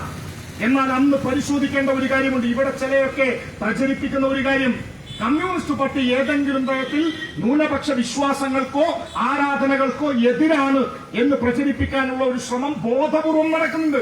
ആ ശ്രമം നടത്തുന്നവരിൽ പ്രധാനപ്പെട്ട ഒരു കൂട്ടരാണ് ജമാഅത്തെ ഇസ്ലാമി. നിങ്ങൾ ശ്രദ്ധിച്ചു കാണും, നിങ്ങളുടെ അങ്ങാടിയിൽ ഉൾപ്പെടെ ഒരു ബോർഡ് ഉണ്ടായിട്ടുണ്ടാകും, ഹിന്ദുത്വ മാർക്സിസം. കമ്മ്യൂണിസ്റ്റ് പാർട്ടിയെയും ഇടതുപക്ഷ ആദർശങ്ങളെയും കേരളത്തിന്റെ തെരുവുകളിലൂടെ ജമാഅത്തെ ഇസ്ലാമി ഒരു പോസ്റ്റർ വെച്ചിരുന്നു, ഹിന്ദുത്വ മാർക്സിസം. മാർക്സിസത്തെ ഹിന്ദുത്വവുമായി കൂട്ടിച്ചേർത്ത് സഖാവ് എന്ന ഉജ്ജ്വലമായ വാക്കിനെ, സഹോദരൻ അയ്യപ്പനാണ് സഖാവ് എന്ന വാക്ക്, കോമ്രേഡ് എന്ന വാക്കിന് മലയാളത്തിൽ സഖാവ് എന്നൊരു പദമുണ്ടാക്കിയത് കേരളീയ നവോത്ഥാനത്തിന്റെ ഉജ്ജ്വലനായ പോരാളി സഖാവ് സഹോദരൻ അയ്യപ്പനാണ്. സഹോദരൻ അയ്യപ്പന്റെ ആ വാക്കിന് ഇപ്പോൾ ചില പുതിയ പദങ്ങൾ സോഷ്യൽ മീഡിയയിൽ, പ്രത്യേകിച്ച് ഇൻസ്റ്റഗ്രാമിലും ഫേസ്ബുക്കിലുമൊക്കെ ജമാഅത്തെ ഇസ്ലാമിയും ഇവിടുത്തെ ചില ആളുകളും ഉണ്ടാക്കിയെടുക്കുന്നുണ്ട്. അത് സഖാവ് എന്ന പദത്തെ സംഘാവ് എന്ന് ചുരുക്കി എഴുതലാണ്. മറ്റൊരു വാക്കിൽ സഖാവിനെ സംഘാവാക്കി മാറ്റുക. സംഘപരിവാരവുമായി ചേർത്ത് ഇവിടുത്തെ ഇടതുപക്ഷത്തിന്റെ പോരാട്ടങ്ങളെ കൂട്ടിവായിക്കാൻ, ചേർത്തുവെക്കാൻ പലരും ശ്രമിക്കുന്നുണ്ട്. ആ ശ്രമം നടത്തുന്ന ആളുകൾ പരിശോധിക്കുക. കേരളത്തിലെ കമ്മ്യൂണിസ്റ്റ് പാർട്ടി ഏതെങ്കിലും തരത്തിൽ ഇവിടുത്തെ ന്യൂനപക്ഷ വിശ്വാസങ്ങൾക്ക്, ഭൂരിപക്ഷ വിശ്വാസങ്ങൾക്ക്, ആരാധനകൾക്ക് എതിരായിരുന്നു എങ്കിൽ ഇവിടുത്തെ ഹിന്ദുവിന്, എല്ലാ വിഭാഗം ഹൈന്ദവ മതവിശ്വാസികൾക്കും ക്ഷേത്രത്തിലേക്ക് പ്രവേശിക്കാൻ സമരം നടത്തുമ്പോ ആ സമര പോരാട്ടത്തിന്റെ മുന്നണിയിൽ കമ്മ്യൂണിസ്റ്റ് പാർട്ടി ഉണ്ടാവാൻ പാടില്ലായിരുന്നു. കമ്മ്യൂണിസ്റ്റ് പാർട്ടിയുടെ നേതാക്കന്മാർ ഉണ്ടാവാൻ പാടില്ലായിരുന്നു. എന്നാൽ എല്ലാ വിഭാഗം ഹൈന്ദവ മതവിശ്വാസികൾക്കും ക്ഷേത്രത്തിലേക്ക്, ഗുരുവായൂർ അമ്പലം ഉൾപ്പെടെയുള്ള ക്ഷേത്രങ്ങളിലേക്ക് പ്രവേശനത്തിന് സമരം നടക്കുമ്പോ ആ സമര പോരാട്ടങ്ങളുടെ മുന്നണിയിൽ കമ്മ്യൂണിസ്റ്റുകാരുണ്ടായിരുന്നു. അതേപോലെ നിങ്ങൾക്ക് കാണാവുന്ന ഒരു കാര്യം, 1957 കമ്മ്യൂണിസ്റ്റ് പാർട്ടിയുടെ സർക്കാർ കേരളത്തിൽ അധികാരത്തിലെത്തുന്നതിന് മുമ്പ്, ഈ കേരളത്തിൽ 1957 വരെ അന്ന് മുസ്ലിം പള്ളി പണിയണമെങ്കിൽ പള്ളികളിലൂടെ അന്നത്തെ കോളാമ്പി ഉപയോഗിച്ച് ബാങ്ക് കൊടുക്കണമെങ്കിൽ, എന്റെയൊക്കെ നാട്ടിൽ ചെറുപ്പത്തിൽ, എന്റെ ചെറുപ്പത്തിലല്ല, എന്റെയൊക്കെ രക്ഷിതാക്കളുടെ ചെറുപ്പകാലത്ത് ഈ ബാങ്ക്, ഇപ്പൊ നമ്മള് നേരത്തെ ഒരു ബാങ്ക് വിളി കേട്ടു, നോമ്പ് തുറക്കണമെങ്കിൽ ബാങ്ക് വിളിക്കണം. മലപ്പുറത്തെ പല പള്ളികളിലും ബാങ്ക് വിളിക്കുന്നതിന് പകരം ഒരു ചെണ്ട കൊട്ടുമായിരുന്നു, നഗാര എന്നാണ് ആ കൊട്ടുന്നതിന് പറയാ. മൈക്കിലൂടെ ബാങ്ക് വിളിക്കുന്നതിന് നിരോധനമുണ്ടായിരുന്നു. 1921 ഉജ്ജ്വലമായ മലബാർ സമരത്തിന്റെ പശ്ചാത്തലത്തിൽ അന്നത്തെ ബ്രിട്ടീഷ് സർക്കാർ അന്നത്തെ കളക്ടറുടെ പ്രത്യേക അനുവാദം ലഭിച്ചാൽ മാത്രമേ മുസ്ലിം പള്ളി പണിയാനോ, പള്ളി പുതുക്കി പണിയാനോ, പള്ളികളിലെ മൈക്ക് ഉപയോഗിച്ചുകൊണ്ടുള്ള, കോളാമ്പി ഉപയോഗിച്ചുകൊണ്ടുള്ള ബാങ്ക് വിളിയോ അനുവദിച്ചിരുന്നുള്ളൂ. അങ്ങനെ ഒരു നിരോധന ഉത്തരവുണ്ടായിരുന്നു നമ്മുടെ നാട്ടിൽ. ഞാൻ നേരത്തെ പറഞ്ഞത് 1947 ബ്രിട്ടീഷുകാർ പോയി. നമുക്കറിയാവുന്ന വസ്തുത, സ്വാഭാവികമായും ബ്രിട്ടനിൽ നിന്ന് സ്വാതന്ത്ര്യം നേടിക്കഴിഞ്ഞാൽ ബ്രിട്ടന്റെ നിയമം നമ്മൾ ഒഴിവാക്കേണ്ടതാണ്. എന്നാൽ 47 ബ്രിട്ടീഷുകാർ പോയിട്ടും അതിനുശേഷം രാജാജിയുടെ ഗവൺമെന്റ് ഉണ്ടായിട്ടും ആ രാജാജിയുടെ ഗവൺമെന്റിന്, മദ്രാസ് ഗവൺമെന്റിന് 5 മുസ്ലിം ലീഗ് MLA-മാരുടെ പിന്തുണയുണ്ടായിട്ടും പ്രിയപ്പെട്ടവരെ ആ നിയമത്തിനൊന്നും സ്പർശിക്കാനായില്ല. ആ നിയമം നീക്കാൻ കഴിഞ്ഞില്ല. നോക്കൂ നിങ്ങൾ, രാജാജി ഗവൺമെന്റിനെ 5 മുസ്ലിം ലീഗ് MLA-മാർ പിന്തുണച്ചിട്ടും 1947 മുതൽ 57 ഏപ്രിൽ 5 സഖാവ് EMS-ന്റെ ഗവൺമെന്റ് അധികാരത്തിൽ വരുന്നത് വരെ ആ നിയമത്തെ ഇല്ലാതാക്കാൻ കഴിഞ്ഞില്ല.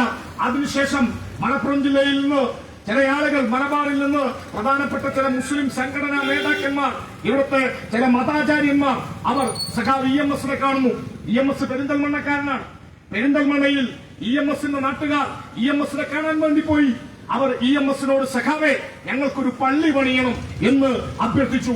ആ ചോദ്യത്തിന് ഉത്തരം പറഞ്ഞുകൊണ്ട് സഖാവ് പറഞ്ഞത്, ഞങ്ങൾ കമ്മ്യൂണിസ്റ്റുകാർ മതങ്ങൾക്കെതിരാണ്, പള്ളി പണിയുന്നതിനെതിരാണ് എന്നല്ല, നിങ്ങൾക്ക് ആരാധന നടത്താനുള്ള സ്വാതന്ത്ര്യത്തിന് ഞങ്ങൾ തടസ്സം നിൽക്കുമെന്നല്ല, അല്ലെങ്കിൽ ബ്രിട്ടീഷുകാർ ഉണ്ടാക്കിയ നിയമം ഇവിടെ നിൽക്കുന്നത് കൊണ്ട് നിങ്ങൾക്ക് കോൺഗ്രസ് ഭരിച്ച 10 കൊല്ലം പള്ളി പണിയാനുള്ള അനുവാദം തന്നിട്ടില്ലല്ലോ, അതുകൊണ്ട് ഞങ്ങൾക്കും അത് നൽകാനാവില്ല എന്നല്ല സഖാവ് EMS പറഞ്ഞത്. സഖാവ് EMS തിരുവനന്തപുരത്ത് പോവട്ടെ, മന്ത്രിസഭാ യോഗവും പാർട്ടിയുമായും ആലോചിച്ചതിനു ശേഷം തീരുമാനം പറയാം എന്ന് പറയുകയും അതിനുശേഷം പെരിന്തൽമണ്ണയിൽ, നിങ്ങൾ മലപ്പുറം ജില്ലയിൽ നിന്ന് പാലക്കാട് ജില്ലയിലേക്ക് കിടക്കുന്ന പുലാമന്തോൾ എന്ന് പറയുന്ന ഒരു സ്ഥലമുണ്ട്, അവിടേക്ക് വന്ന ആ പുലാമന്തോളിൽ ഒരു പള്ളി കാണാം. അവിടെ ഒരു ഓട്ടോറിക്ഷ വിളിച്ച്, ഇന്നത്തെ പോലെ ഒരുപാട് പള്ളികൾ അന്ന് ഉണ്ടായിരുന്നില്ല, ഒരു ഓട്ടോ വിളിച്ചിട്ട് നിങ്ങൾ ആളുകളോട് ഒരു പള്ളിയിൽ പോകണം എന്ന് പറഞ്ഞാൽ, മുസ്ലിം പള്ളിയിൽ പോകണം എന്ന് പറഞ്ഞാൽ അവർ ചോദിക്കും ഏത് പള്ളി, ഏത് പള്ളിയിലേക്ക് പോകണം. അപ്പൊ നിങ്ങൾ ഒന്ന് പള്ളിയുടെ പേരൊന്നും അറിയാത്തോണ്ട് ഇങ്ങനെ നിൽക്കുമ്പോ ഓട്ടോ ഡ്രൈവർ ഇങ്ങോട്ട് ചോദിക്കും പഴയ പള്ളിയാണോ? ആ പള്ളിക്കൊരു പേര് നാട്ടുകാർ വിളിക്കുന്ന പേരുണ്ട്, EMS പള്ളി. പള്ളിയുടെ തറക്കല്ലിടലിന് സഖാവ് EMS-നെ ക്ഷണിച്ചിട്ടുണ്ടായിരുന്നു. ആ തറക്കല്ലിടാൻ EMS പോവുകയും തറക്കല്ലിടുന്ന ചടങ്ങിൽ പങ്കെടുത്തില്ല, തറക്കല്ലിട്ടില്ല. ആ സ്ഥലത്ത് പോയി സഖാവ് EMS. ആ EMS-ന്റെ പേരിൽ നാട്ടുകാർ വിളിക്കുന്ന പള്ളിയുണ്ട് മലബാറിൽ, മലപ്പുറത്ത് പെരിന്തൽമണ്ണയിലെ പുലാമന്തോളിൽ. അവരാണ് പറയുന്നത്, ഇന്ന് നിങ്ങൾ എത്രയോ പോലീസുകാരെ കാണുന്നില്ലേ പ്രിയപ്പെട്ടവരെ? മലബാറിൽ MSP ഉണ്ട്, MSP മലബാർ സ്പെഷ്യൽ പോലീസ്. ഇവിടെ കേരള പോലീസിനെ പോലെ മലബാർ സ്പെഷ്യൽ പോലീസ് ഉണ്ട്. മലബാർ സ്പെഷ്യൽ പോലീസിൽ മുസ്ലിം സമുദായത്തിൽ ജനിച്ച ഒരാൾക്ക് പോലീസിൽ പെർമിഷൻ നൽകിയിരുന്നില്ല, പോലീസിൽ എടുത്തിരുന്നില്ല. 1921 ശേഷം ബ്രിട്ടീഷുകാർ ഉണ്ടാക്കിയെടുത്ത ഒരു നിയമം. ആ നിയമം മാറ്റിത്തീർത്തത് കമ്മ്യൂണിസ്റ്റുകാരാണ്. എന്തിന്? ഇവിടെ മുസ്ലിം ലീഗുകാരുണ്ട്. ഇവിടുത്തെ മുസ്ലിം ലീഗിന് അവരുടെ ഒരു സ്പീക്കർ മരണപ്പെട്ടപ്പോ ചാക്കേരി മുഹമ്മദ് കുട്ടി എന്ന് പറയുന്ന മുസ്ലിം ലീഗുകാരനായ സ്പീക്കർ അവരുടെ ഗവൺമെന്റിന്റെ കാലത്ത് മരണപ്പെട്ടു. സ്വാഭാവികമായും സ്വന്തം പാർട്ടിയിലെ സ്പീക്കർ മരിച്ചു കഴിഞ്ഞാൽ ആ സ്ഥാനം ആ പാർട്ടിക്ക് തന്നെയാണ് കൊടുക്കേണ്ടത്. UDF അന്നത്തെ കോൺഗ്രസും ലീഗും ആ സ്ഥാനത്തിനു വേണ്ടിയുള്ള ഒരു ധാരണയുണ്ടാക്കി. ധാരണ ഇങ്ങനെയാണ്: CH മുഹമ്മദ് കോയക്ക് സ്പീക്കറാവാം. പക്ഷേ CH മുഹമ്മദ് കോയ സ്പീക്കറായി അധികാരത്തിൽ വരുമ്പോ CHന് സ്പീക്കർ കസേര നൽകാം. പക്ഷേ 2 കണ്ടീഷൻ: 1, തലയിൽ തൊപ്പി വെക്കാൻ പാടില്ല. 2, മുസ്ലിം ലീഗിന്റെ പ്രാഥമിക അംഗത്വം രാജിവെക്കണം. മുസ്ലിം ലീഗിന്റെ പ്രാഥമിക അംഗത്വം രാജിവെച്ച് തലയിൽ തൊപ്പി വെക്കാതെയാണ് CH മുഹമ്മദ് കോയ കേരള നിയമസഭയിൽ ആദ്യമായി സ്പീക്കറായത്. ഈ മുസ്ലിം ലീഗിന് കേരളത്തിന്റെ നിയമസഭയിൽ ആദ്യമായി മന്ത്രിസ്ഥാനം ലഭിച്ചത് എങ്ങനെയാണ്? ഇന്നിപ്പോ സമുദായ പ്രേമം പറഞ്ഞ് ചില ആളുകൾ കമ്മ്യൂണിസ്റ്റുകാരെ അടുപ്പിക്കാനേ പാടില്ല എന്ന് പറയുന്നുണ്ടല്ലോ. ഓർക്കുക പ്രിയപ്പെട്ടവരെ, 1967 സപ്തകക്ഷി മുന്നണി ലീഗിനുള്ളിൽ പലതരത്തിലുള്ള ഭിന്നിപ്പുണ്ടായി. ഒരു വിഭാഗം ലീഗ് നമ്മുടെ കൂടെ നിന്നപ്പോ സപ്തകക്ഷി മുന്നണി രൂപീകരിക്കപ്പെട്ടപ്പോ CH മുഹമ്മദ് കോയ എന്ന മുസ്ലിം ലീഗിന്റെ എക്കാലത്തെയും സമാധാനീയനായ നേതാവ്, മുസ്ലിം ലീഗിന്റെ രാഷ്ട്രീയ ചരിത്രത്തിലെ ആദ്യത്തെ മന്ത്രി, മുസ്ലിം ലീഗിന് സാധ്യമായത് CH മുഹമ്മദ് കോയ 1967 സപ്തകക്ഷി മുന്നണിയുടെ ഭാഗമായി സഖാവ് EMSന്റെ കൂടെയാണ്. അന്ന് ഇവര് പറഞ്ഞ ഈ അകൽച്ച, ഇവര് പറയുന്ന ഈ മതവിരോധം അവർക്കുണ്ടായിരുന്നില്ല. എന്നാൽ പിന്നീട് നമ്മുടെ നാടിനകത്ത് കമ്മ്യൂണിസ്റ്റ് പാർട്ടിയെ തകർക്കാനുള്ള ഗൂഢാലോചനകളുടെ ഭാഗമായി ഇവിടുത്തെ മുസ്ലിം ന്യൂനപക്ഷ വർഗീയ സംഘടനകളും ഇവിടുത്തെ ഹിന്ദുത്വവാദികളും അതേസമയം അതിനെ രണ്ടിനെയും തന്ത്രപരമായി ഉപയോഗിച്ച് കോൺഗ്രസും അവരുടെ കളി കളിച്ചു. അതിന്റെ തുടർച്ചകളിലാണ് കേരളത്തിലെ ന്യൂനപക്ഷ സമുദായത്തെ, പ്രത്യേകിച്ച് മുസ്ലിം ന്യൂനപക്ഷത്തെ കമ്മ്യൂണിസ്റ്റ് പാർട്ടിയിൽ നിന്ന് അകറ്റാനുള്ള ശ്രമങ്ങൾ വലിയ രീതിയിൽ നടന്നത്. അത് മുസ്ലിങ്ങൾക്കിടയിൽ തന്നെയുണ്ടായി. നോക്കൂ നിങ്ങൾ, പാലോളി സഖാവ് പാലോളി മുഹമ്മദ് കുട്ടി കേരളത്തിലെ ഏറ്റവും ശ്രദ്ധേയനായ പ്രായം ചെന്ന കമ്മ്യൂണിസ്റ്റ് നേതാക്കന്മാരിൽ ഒരാളാണ്. സഖാവ് പാലോളി അദ്ദേഹത്തിന്റെ ഓർമ്മകളിൽ പറയുന്നുണ്ട്, പഴയ കോൺഗ്രസ് നേതാവായ മുഹമ്മദ് അബ്ദുറഹ്മാൻ സാഹിബ്, മലബാറിലെ ഏറ്റവും ശ്രദ്ധേയനായ ഈ കൊടുങ്ങല്ലൂരിൽ നിന്നാണല്ലോ അദ്ദേഹം പോകുന്നു. മുഹമ്മദ് അബ്ദുറഹ്മാൻ സാഹിബിനെ കണ്ട ഒരു കഥ സഖാവ് പാലോളി അദ്ദേഹത്തിന്റെ ബാല്യകാല സ്മരണകളിൽ പറയുന്നുണ്ട്. മുഹമ്മദ് അബ്ദുറഹ്മാൻ സാഹിബ് മലപ്പുറത്ത് പ്രസംഗിക്കുമ്പോ അബ്ദുറഹ്മാൻ സാഹിബിന്റെ പ്രസംഗം തടസ്സപ്പെടുത്താൻ സ്ഥിരമായി വന്ന് കൂവിയ ആളുകളാണ് മുസ്ലിം ലീഗുകാർ. മുഹമ്മദ് അബ്ദുറഹ്മാൻ സാഹിബിനെ കുറിച്ച് മുഹമ്മദ് അബ്ദുറഹ്മാൻ സാഹിബ് ഒരു നോവൽ എന്ന പേരിൽ മലയാളത്തിലെ ശ്രദ്ധേയനായ നോവലിസ്റ്റ് MP മുഹമ്മദിന്റെ വളരെ പ്രസിദ്ധമായ അദ്ദേഹത്തിന്റെ അവസാനത്തെ നോവലാണ് മുഹമ്മദ് അബ്ദുറഹ്മാൻ സാഹിബ് ഒരു നോവൽ എന്ന നോവൽ. അതിൽ MP മുഹമ്മദ് എന്ന മലയാളത്തിലെ തലയെടുപ്പുള്ള സാഹിത്യകാരൻ MP മുഹമ്മദ് അബ്ദുറഹ്മാൻ സാഹിബിന്റെ ബാല്യകാല കഥ പറയുന്നുണ്ട്. കുട്ടിക്കാലത്ത് പള്ളിയിലേക്ക് പോയി ജമാഅത്ത് നമസ്കാരത്തിന് മുമ്പ് പള്ളിയിൽ നിന്ന് തിരിച്ചു വരുന്ന അബ്ദുറഹ്മാൻ സാഹിബിനോട് ഉമ്മ ചോദിക്കുന്ന ഒരു ചോദ്യമുണ്ട്. എന്താ അബ്ദുറഹ്മാനെ ഈ ജമാഅത്ത് എന്ന് പറഞ്ഞാൽ പള്ളിയിൽ ഒരു നേതൃത്വത്തിന്റെ സ്ഥാനത്തോടെ ഒറ്റക്കൊറ്റക്ക് നിസ്കരിക്കുന്നതിന് പകരം ഒരാൾ മുന്നിൽ നിന്ന് നിസ്കരിക്കുകയും കൂടെയുള്ളവർ കൂടെ നിൽക്കുകയും ചെയ്യുന്ന രീതി. ജമാഅത്ത് നമസ്കാരത്തിന് നിൽക്കാതെ എന്തുകൊണ്ട് അബ്ദുറഹ്മാൻ നീ വീട്ടിലേക്ക് തിരിച്ചു വന്നു എന്ന് അബ്ദുറഹ്മാൻ സാഹിബ് എന്ന നോവലിൽ MP മുഹമ്മദ് അദ്ദേഹത്തിന്റെ കുട്ടിക്കാലം പറയുന്നുണ്ട്. അതിന് ഉമ്മയോട് പറഞ്ഞ മറുപടിയുണ്ട്, ഉമ്മ അവരെന്നെ പള്ളിയിൽ കയറ്റുന്നില്ല. ഉമ്മ അവരെന്നെ പള്ളിയിൽ കയറ്റുന്നില്ല. ആരാണ് പള്ളിയിൽ കയറ്റാത്തത്? അബ്ദുറഹ്മാൻ സാഹിബ് എന്ന നോവലിൽ MP മുഹമ്മദിന്റെ ആ പുസ്തകത്തിൽ പറയാണ്, ലീഗുകാർ, മുസ്ലിം ലീഗുകാർ, മുസ്ലിം ലീഗ് എന്ന് പറയുന്ന രാഷ്ട്രീയ പാർട്ടിക്ക് ഒരൊറ്റ അജണ്ടയേ ഉള്ളൂ. ആ അജണ്ട അവർ സമുദായത്തെ ഉപയോഗപ്പെടുത്തിക്കൊണ്ട് രാഷ്ട്രീയ ലാഭം വേണം. സഖാവ് പിണറായി വളരെ കൃത്യമായി കഴിഞ്ഞ നിയമസഭാ തെരഞ്ഞെടുപ്പിന്റെ സമയത്ത് ലീഗിനെ വിശദീകരിച്ചുകൊണ്ട് പറഞ്ഞൊരു കാര്യമുണ്ട്. അതിനു മുമ്പ് അംസാക്ക പറഞ്ഞൊരു വാക്കുണ്ട്, TK അംസാക്കയുടെ നിർവചനമാണ് ലീഗിന് കൊടുക്കാവുന്ന ഏറ്റവും ലളിതമായ നിർവചനം. നക്കുക, കക്കുക, മുക്കുക, നക്കുക. മലപ്പുറത്താണ് നിങ്ങളിവിടെ എങ്ങനെ പറഞ്ഞാൽ മനസ്സിലാവുന്നത്. ലീഗിന് അംസാക്ക കൊടുത്ത നിർവചനം കക്കുക, മുക്കുക, നക്കുക. നിങ്ങന്ന് പറയും ഞങ്ങളുടെ നാട്ടില്. സമുദായത്തിന്റെ പേര് പറഞ്ഞ് ലീഗ് ഇങ്ങനെ പ്രവർത്തിക്കും. മുസ്ലിം ലീഗിനെ കുറിച്ച് സഖാവ് പിണറായി കഴിഞ്ഞ നിയമസഭാ തെരഞ്ഞെടുപ്പിന്റെ സമയത്ത് പറഞ്ഞത് ഇങ്ങനെയാണ്: മുസ്ലിം സമുദായത്തിന് അതിജീവിക്കണമെങ്കിൽ മുസ്ലിം ലീഗ് വേണ്ട. മുസ്ലിം സമുദായത്തിന് അതിജീവിക്കണമെങ്കിൽ മുസ്ലിം ലീഗ് വേണ്ട. എന്നാൽ മുസ്ലിം ലീഗിന് അതിജീവിക്കണമെങ്കിൽ മുസ്ലിം സമുദായത്തിന്റെ പേര് വേണം. മുസ്ലിം സമുദായത്തിന് വേണ്ടി നിലകൊള്ളുന്ന രാഷ്ട്രീയ പാർട്ടിയല്ല മുസ്ലിം ലീഗ്. മുസ്ലിം സമുദായത്തിന്റെ പേരിൽ രാഷ്ട്രീയ സാമ്പത്തിക ലാഭങ്ങൾ ഉണ്ടാക്കാൻ നിലകൊള്ളുന്ന രാഷ്ട്രീയ പാർട്ടിയാണ് മുസ്ലിം ലീഗ്. അത് നേരെ മറിച്ചാണ്. പലരും വിചാരിക്കുന്നത് ലീഗ് സമുദായത്തിന് വേണ്ടി എന്നാണ്. അല്ല, സമുദായം ലീഗിന് വേണ്ടി എന്നതാണ് ലീഗിന്റെ തന്ത്രം. അതുകൊണ്ടാണ് മുസ്ലിം ലീഗ് ഇപ്പോ കേരളത്തിൽ പുതിയ പ്രചാരണങ്ങൾ പലതും നടത്തുന്നുണ്ട്. അതിൽ ഏറ്റവും അവസാനത്തെ ലീഗിന്റെ കളി, ഞങ്ങളുടെ നാട്ടിലൊക്കെ പഴയ കാരണവന്മാർ പറയും തീക്കൊള്ളി കൊണ്ട് തലചൊറിയുക എന്ന്. തീക്കൊള്ളി കൊണ്ട് തലചൊറിയുന്ന തന്ത്രം മുസ്ലിം ലീഗ് ഇപ്പോ പയറ്റുകയാണ്. ഇപ്പോ ജമാഅത്തെ ഇസ്ലാമിയുടെ രാഷ്ട്രീയ പാർട്ടിയായ വെൽഫെയറുകാരൻ ഒരു ജാഥ നടത്തുന്നുണ്ട്. ആ ജാഥ മലപ്പുറം ജില്ലയിലും കോഴിക്കോടും ഒക്കെ പ്രവേശിച്ചപ്പോൾ നിങ്ങളുടെ പ്രദേശത്തും ചിലപ്പോൾ ഉണ്ടാകും. ലീഗിന്റെ പ്രമുഖ നേതാക്കന്മാർ വെൽഫെയർ പാർട്ടിക്കാരനെ, ജമാഅത്തെ ഇസ്ലാമിക്കാരനെ മാലയിട്ട് സ്വീകരിക്കുകയാണ്. ഒരു ഭാഗത്ത് BJPക്ക് നാരങ്ങാവെള്ളം RSSന് കലക്കിക്കൊടുത്തവർ ഇപ്പോ ജമാഅത്തെ ഇസ്ലാമിക്ക് സോഡാ സർബത്ത് കലക്കിക്കൊടുത്തുകൊണ്ട് ജമാഅത്തെ ഇസ്ലാമിയെയും RSSനെയും ഒരേപോലെ സ്വീകരിച്ച് ഇപ്പോ ലീഗ് പോവുകയാണ്. മുസ്ലിം ലീഗ് എന്ന രാഷ്ട്രീയ പാർട്ടിയുടെ അജണ്ട നിർണയിക്കുന്ന കുട്ടയായി കേരളത്തിലെ ജമാഅത്തെ ഇസ്ലാമി മാറിയിട്ടുണ്ട്. അവർ കേരളത്തിലെ മുസ്ലിം സമുദായത്തിന്റെ ആകെ ബാപ്പയാവാനുള്ള ശ്രമത്തിലാണ്.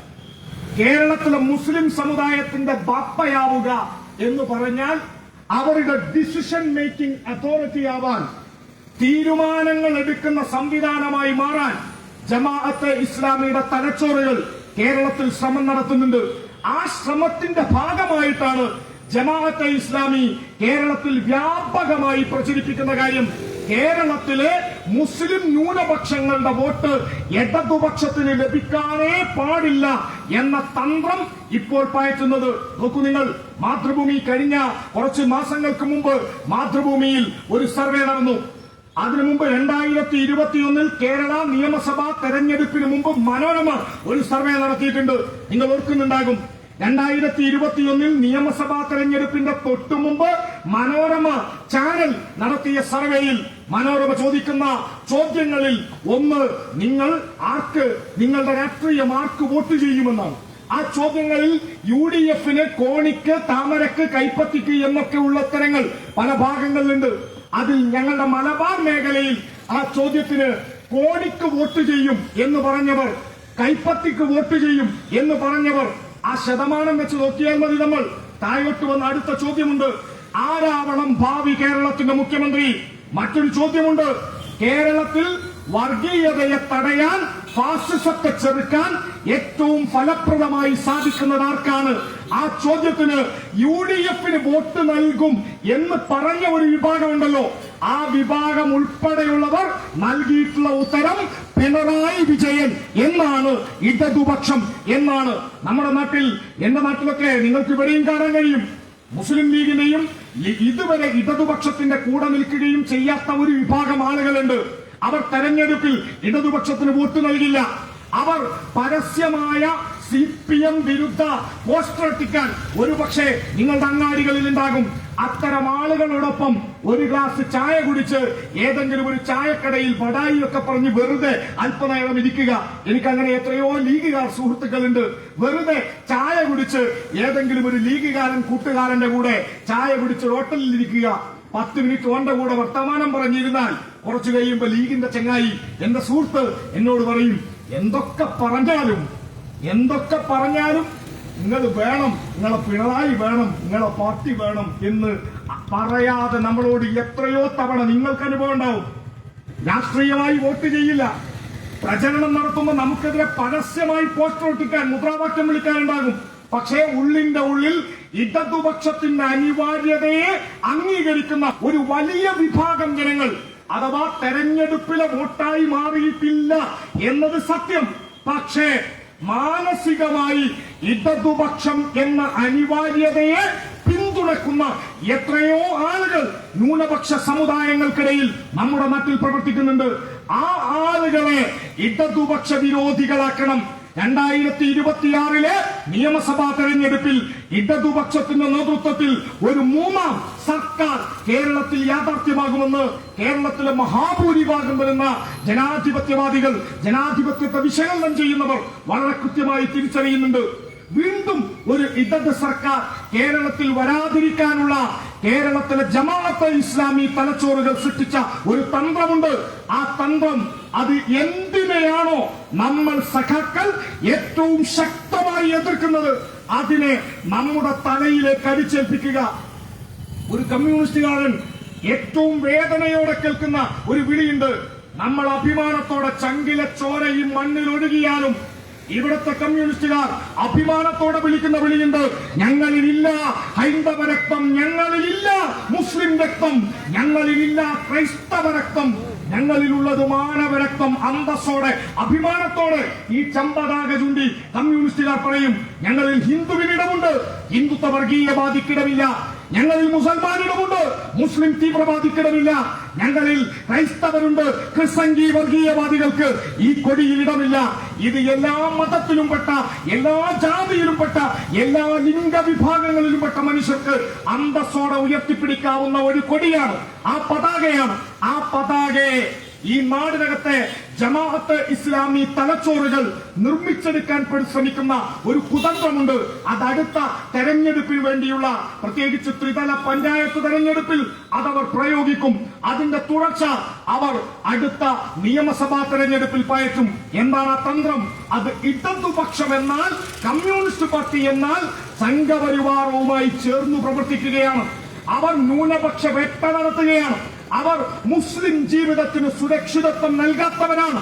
ഇതാണ് ജമാഅത്തുകാർ ഉണ്ടാക്കിയെടുക്കാൻ ശ്രമിക്കുന്ന കേരളത്തിലെ ഏറ്റവും തന്ത്രപരമായ അവരുടെ ശ്രമം.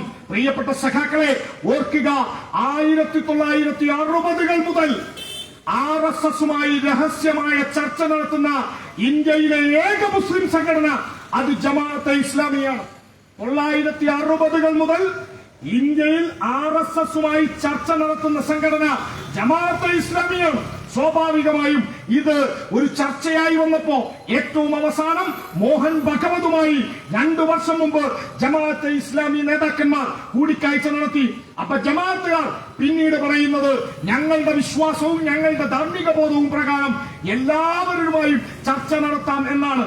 അങ്ങനെയെങ്കിൽ ഓർക്കുക പ്രിയപ്പെട്ടവരെ, ആ ചർച്ച നടത്തിയത് എന്തുകൊണ്ട് മാധ്യമം പത്രം മറച്ചുവെച്ചു? എന്തുകൊണ്ട് ജമാഅത്ത് പ്രസിദ്ധീകരണങ്ങൾ മറച്ചുവെച്ചു? അവസാനം ജനങ്ങൾ ഇത് ചർച്ച ചെയ്ത് തുടങ്ങിയപ്പോഴാണ് മാധ്യമം പത്രം അതിന്റെ വാർത്ത കൊടുത്തത്. RSSുമായി ചർച്ച നടത്തിയവർ RSSുമായി ചേർന്ന് ജബൽപൂരിൽ ഹിന്ദു മുസ്ലിം ലഹള സൃഷ്ടിക്കാൻ വേണ്ടി മധ്യപ്രദേശിലെ ജബൽപൂരിൽ പരിശ്രമിച്ചവരുടെ പേരാണ് ജമാഅത്തെ ഇസ്ലാമി. ആ ജമാഅത്തെ ഇസ്ലാമിയുടെ ആളുകൾ അവരാണ്. നോക്കൂ നിങ്ങൾ, കഴിഞ്ഞ കാശ്മീർ തെരഞ്ഞെടുപ്പ്, കാശ്മീരിൽ 2014 നിയമസഭാ തെരഞ്ഞെടുപ്പ് നടന്നു. അത് കഴിഞ്ഞ് അടുത്ത നിയമസഭാ തെരഞ്ഞെടുപ്പ് കാശ്മീരിൽ നടക്കുന്നത് 2024 10 വർഷങ്ങൾക്ക് ശേഷമാണ്. 10 വർഷം മുമ്പ് കാശ്മീരിൽ തെരഞ്ഞെടുപ്പ് നടക്കുമ്പോ അന്ന് കാശ്മീർ ഒരു സംസ്ഥാനമാണ്. അന്ന് കാശ്മീരിൽ തെരഞ്ഞെടുപ്പ് നടക്കുമ്പോ അവിടെ കമ്മ്യൂണിസ്റ്റ് പാർട്ടിയുടെ സ്ഥാനാർത്ഥി മത്സരിക്കുമ്പോൾ എതിർ സ്ഥാനാർത്ഥിയായി BJP മത്സരിച്ചിട്ടുണ്ട്. സഖാവ് മുഹമ്മദ് യൂസുഫ് തരിഗാമിക്കെതിരെ BJPയുടെ സ്ഥാനാർത്ഥി 2014 ഉണ്ടായിരുന്നു. നിങ്ങളുടെ കയ്യിലെ മൊബൈൽ ഫോണിൽ ഇലക്ഷൻ കമ്മീഷന്റെ വെബ്സൈറ്റ് പരിശോധിക്കൂ. തരിഗാമിക്കെതിരെ BJP സ്ഥാനാർത്ഥി 2014 ഉണ്ടായിരുന്നു. 2014 BJP അധികാരത്തിൽ വന്നിട്ടേ ഉള്ളൂ. 2014 കാശ്മീരിന്റെ വിഭജനം നടന്നിട്ടില്ല. 2014 കാശ്മീരിനകത്ത് നിയമസഭാ പുനഃസംഘടന നടന്നിട്ടില്ല. അന്ന് BJP മത്സരിച്ചിട്ടുണ്ട്. 2024 കുൽഗാം മണ്ഡലത്തിൽ തെരഞ്ഞെടുപ്പ് നടക്കുമ്പോ ആ തെരഞ്ഞെടുപ്പിൽ BJPക്ക് സ്ഥാനാർത്ഥിയില്ല. BJP സ്ഥാനാർത്ഥി മത്സരിച്ചില്ല. BJP സ്ഥാനാർത്ഥി മത്സരിച്ചില്ല എന്ന് മാത്രമല്ല, ജമാഅത്തെ ഇസ്ലാമി, കാശ്മീർ ജമാഅത്തെ ഇസ്ലാമിയെ അവിടെ പിന്തുണയ്ക്കുകയും അവരുടെ സ്ഥാനാർത്ഥി 2ാം സ്ഥാനത്ത് വരികയും ചെയ്തു. ഇത് കേൾക്കുമ്പോ ഇവിടെ ചില ആളുകൾ പറയും അത് ജമാഅത്തെ ഇസ്ലാമി കാശ്മീരിയാണ്, എന്നാ പിന്നെ കാശ്മീർ ജമാഅത്തെ ഇസ്ലാമി വേറെയാണ് എന്ന് സമ്മതിക്കാം. സ്വാഭാവികമായിട്ടും നിങ്ങളൊക്കെ ചായക്കടകളിൽ ഇത് കേട്ടിട്ടുണ്ടാവും, ജമാഅത്തെ ഉള്ള സ്ഥലത്ത് അത് കാശ്മീർ ജമാഅത്തെ ഇസ്ലാമിയാണ്. അങ്ങനെയെങ്കിൽ ഒറ്റ ചോദ്യം, അത് കാശ്മീർ ഉദാഹരണത്തിന് ഏതെങ്കിലും ഒരു സംസ്ഥാനത്ത് ആ സംസ്ഥാനത്തിന്റെ മാത്രം കമ്മ്യൂണിസ്റ്റ് പാർട്ടിയാണുള്ളത്, CPM അവിടെ കമ്മിറ്റി ഉണ്ടാക്കാൻ നമ്മൾ ശ്രമിക്കൂലേ? അത് വേറെയാണെങ്കിൽ നമ്മൾ അവിടെ ഉണ്ടാവില്ലേ? ജമാഅത്തെ ഇസ്ലാമി കാശ്മീർ പോട്ടെ, ജമാഅത്തെ ഇസ്ലാമി ഹിന്ദിന്റെ ഏതെങ്കിലും ഒരു യൂണിറ്റ് ഭാരവാഹികൾ നിങ്ങളുടെ ഏതെങ്കിലും ഒരു കമ്മിറ്റി അവിടെ രൂപീകരിക്കാൻ ശ്രമിച്ചിട്ടുണ്ടോ? കാശ്മീരിനകത്ത് ജമാഅത്തെ ഇസ്ലാമി കേരളത്തിൽ പ്രവർത്തിക്കുന്ന ജമാഅത്തെ ഇസ്ലാമിയുടെ അതേ ഘടകമാണ് ജമാഅത്തെ ഇസ്ലാമി കാശ്മീർ. അവരുടെ ഔപചാരിക ഘടകം അവിടെ പ്രവർത്തിക്കുന്നില്ല. നോക്കൂ, 2024 ലോക്സഭാ തെരഞ്ഞെടുപ്പിൽ രാജ്യം മുഴുവൻ വലിയ പ്രതിഷേധങ്ങളും വലിയ സമരങ്ങളും ഉണ്ടായത് സംഘപരിവാരത്തെ പുറത്താക്കാനാണ്. RSS നേതൃത്വത്തിലുള്ള ഭരണത്തിന് രാജ്യത്ത് 400 സീറ്റിന് മുകളിൽ ലഭിക്കുമെന്നും 400 സീറ്റിന് മുകളിൽ ലഭിച്ചുകൊണ്ട് BJP തുടർഭരണം നേടുമെന്നും രാജ്യത്തെ മാധ്യമങ്ങളെ ഉപയോഗിച്ചുകൊണ്ട് നരേന്ദ്രമോദി പ്രചരണം നടത്തിയപ്പോ രാജ്യത്തെ മതേതരവാദികളായ സകല മനുഷ്യരും ഒത്തൊരുമയോടെ മനസ്സിൽ കണ്ട ഒന്നുണ്ട്, അത് സംഘപരിവാരത്തെ താഴെറക്കല. അതിനാണ് ഒരുമിച്ച് നിന്നത്. എന്നാൽ തമിഴ്നാട്ടിലേക്ക് നോക്കൂ, 2024 ലോക്സഭാ തെരഞ്ഞെടുപ്പിൽ 2024 ലോക്സഭാ തെരഞ്ഞെടുപ്പിൽ തമിഴ്നാട്ടിലെ മധുരയുടെ തൊട്ടടുത്തുള്ള ദിണ്ടിഗൽ നിയോജക മണ്ഡലം, ആ ദിണ്ടിഗൽ നിയോജക മണ്ഡലത്തിൽ CPIM ആണ് ഇന്ത്യ മുന്നണിക്ക് വേണ്ടി മത്സരിച്ചത്. നമ്മളാണ് അരിവാൾ ചുറ്റിക നക്ഷത്രം അടയാളത്തിലാണ് അവിടെ തെരഞ്ഞെടുക്കപ്പെട്ടത്. 2024 ഒരുപാട് നൂറ്റാണ്ട് മുമ്പല്ല, 2024 ലോക്സഭാ തെരഞ്ഞെടുപ്പിൽ ദിണ്ടിഗൽ മണ്ഡലത്തിൽ അവിടെ മത്സരിച്ച സ്ഥാനാർത്ഥിയുടെ പേര് നിങ്ങൾ ഇലക്ഷൻ കമ്മീഷന്റെ സൈറ്റിൽ നോക്കിയാൽ ആ സ്ഥാനാർത്ഥിയുടെ പേര് നെല്ലായി മുബാറക് എന്നാണ്. നമ്മുടെ എതിർ സ്ഥാനാർത്ഥിയായി 2ാം സ്ഥാനത്ത് വന്ന സ്ഥാനാർത്ഥിയുടെ പേര് നെല്ലായി മുബാറക്. അവരുടെ ഇലക്ഷൻ കമ്മീഷന്റെ സൈറ്റിലുള്ള പേര് മുഹമ്മദ് മുബാറക് എന്നാണ്. മുഹമ്മദ് മുബാറക്, CK എന്നോ PK എന്നോ ഇനീഷ്യൽ ഉണ്ട്, ഒരു മുഹമ്മദ് മുബാറക് ആണ്. അയാളുടെ പാർട്ടി ഏത് എന്ന് ഇലക്ഷൻ കമ്മീഷൻ നോക്കിയാൽ AIADMK എന്നാണ് കാണുക. ഓൾ ഇന്ത്യ അണ്ണാ ദ്രാവിഡ മുന്നേറ്റ കഴകം അഥവാ ജയലളിതയുടെ പാർട്ടി. എല്ലാവർക്കും അറിയാവുന്ന കാര്യം, ജയലളിതയുടെ പാർട്ടിയായ AIADMK തമിഴ്നാട്ടിലെ BJPയുമായി ചേർന്നാണ് മത്സരിക്കുന്നത്. NDA സഖ്യത്തിന്റെ ഭാഗമാണ് AIADMK. അവിടുത്തെ ഇവരുടെ കൂടെ നിൽക്കുന്നവരാണ്. സ്വാഭാവികമായും നമ്മൾ ആരെങ്കിലും ഇത് ഉന്നയിച്ചാൽ ഇവിടുത്തെ ആളുകളിൽ ചിലര് പറയുക അത് AIADMKയുടെ സ്ഥാനാർത്ഥിയാണ് എന്നാണ്. എന്നാൽ പ്രിയപ്പെട്ടവരെ പരിശോധിക്കൂ, ഇതേ മുബാറക് ഏത് പാർട്ടിയുടെ സംസ്ഥാന പ്രസിഡന്റാണ് എന്ന് നിങ്ങൾ പരിശോധിച്ചാൽ കാണാൻ കഴിയും. നെല്ലായി മുബാറക് എന്ന പേരുള്ള മനുഷ്യൻ മുഹമ്മദ് മുബാറക് എന്ന ഒഫീഷ്യൽ പേരിൽ തെരഞ്ഞെടുപ്പിൽ കഴിഞ്ഞ 2024 തമിഴ്നാട്ടിലെ ദിണ്ടിഗലിൽ മത്സരിച്ചു. ദിണ്ടിഗലിൽ മത്സരിച്ച ആ മുബാറക്കിന്റെ പാർട്ടി, അയാൾ ഒരു പാർട്ടിയുടെ സംസ്ഥാന പ്രസിഡന്റാണ്. എന്നാൽ മറ്റൊരു പാർട്ടിയുടെ ബാനറിലാണ് തെരഞ്ഞെടുപ്പിൽ മത്സരിച്ചത്. ആ പാർട്ടിയുടെ പേര് SDPI എന്നാണ്. തമിഴ്നാട് ഘടകം SDPIയുടെ സംസ്ഥാന പ്രസിഡന്റിന്റെ പേരാണ് നെല്ലായി മുബാറക് എന്ന മുഹമ്മദ് മുബാറക്.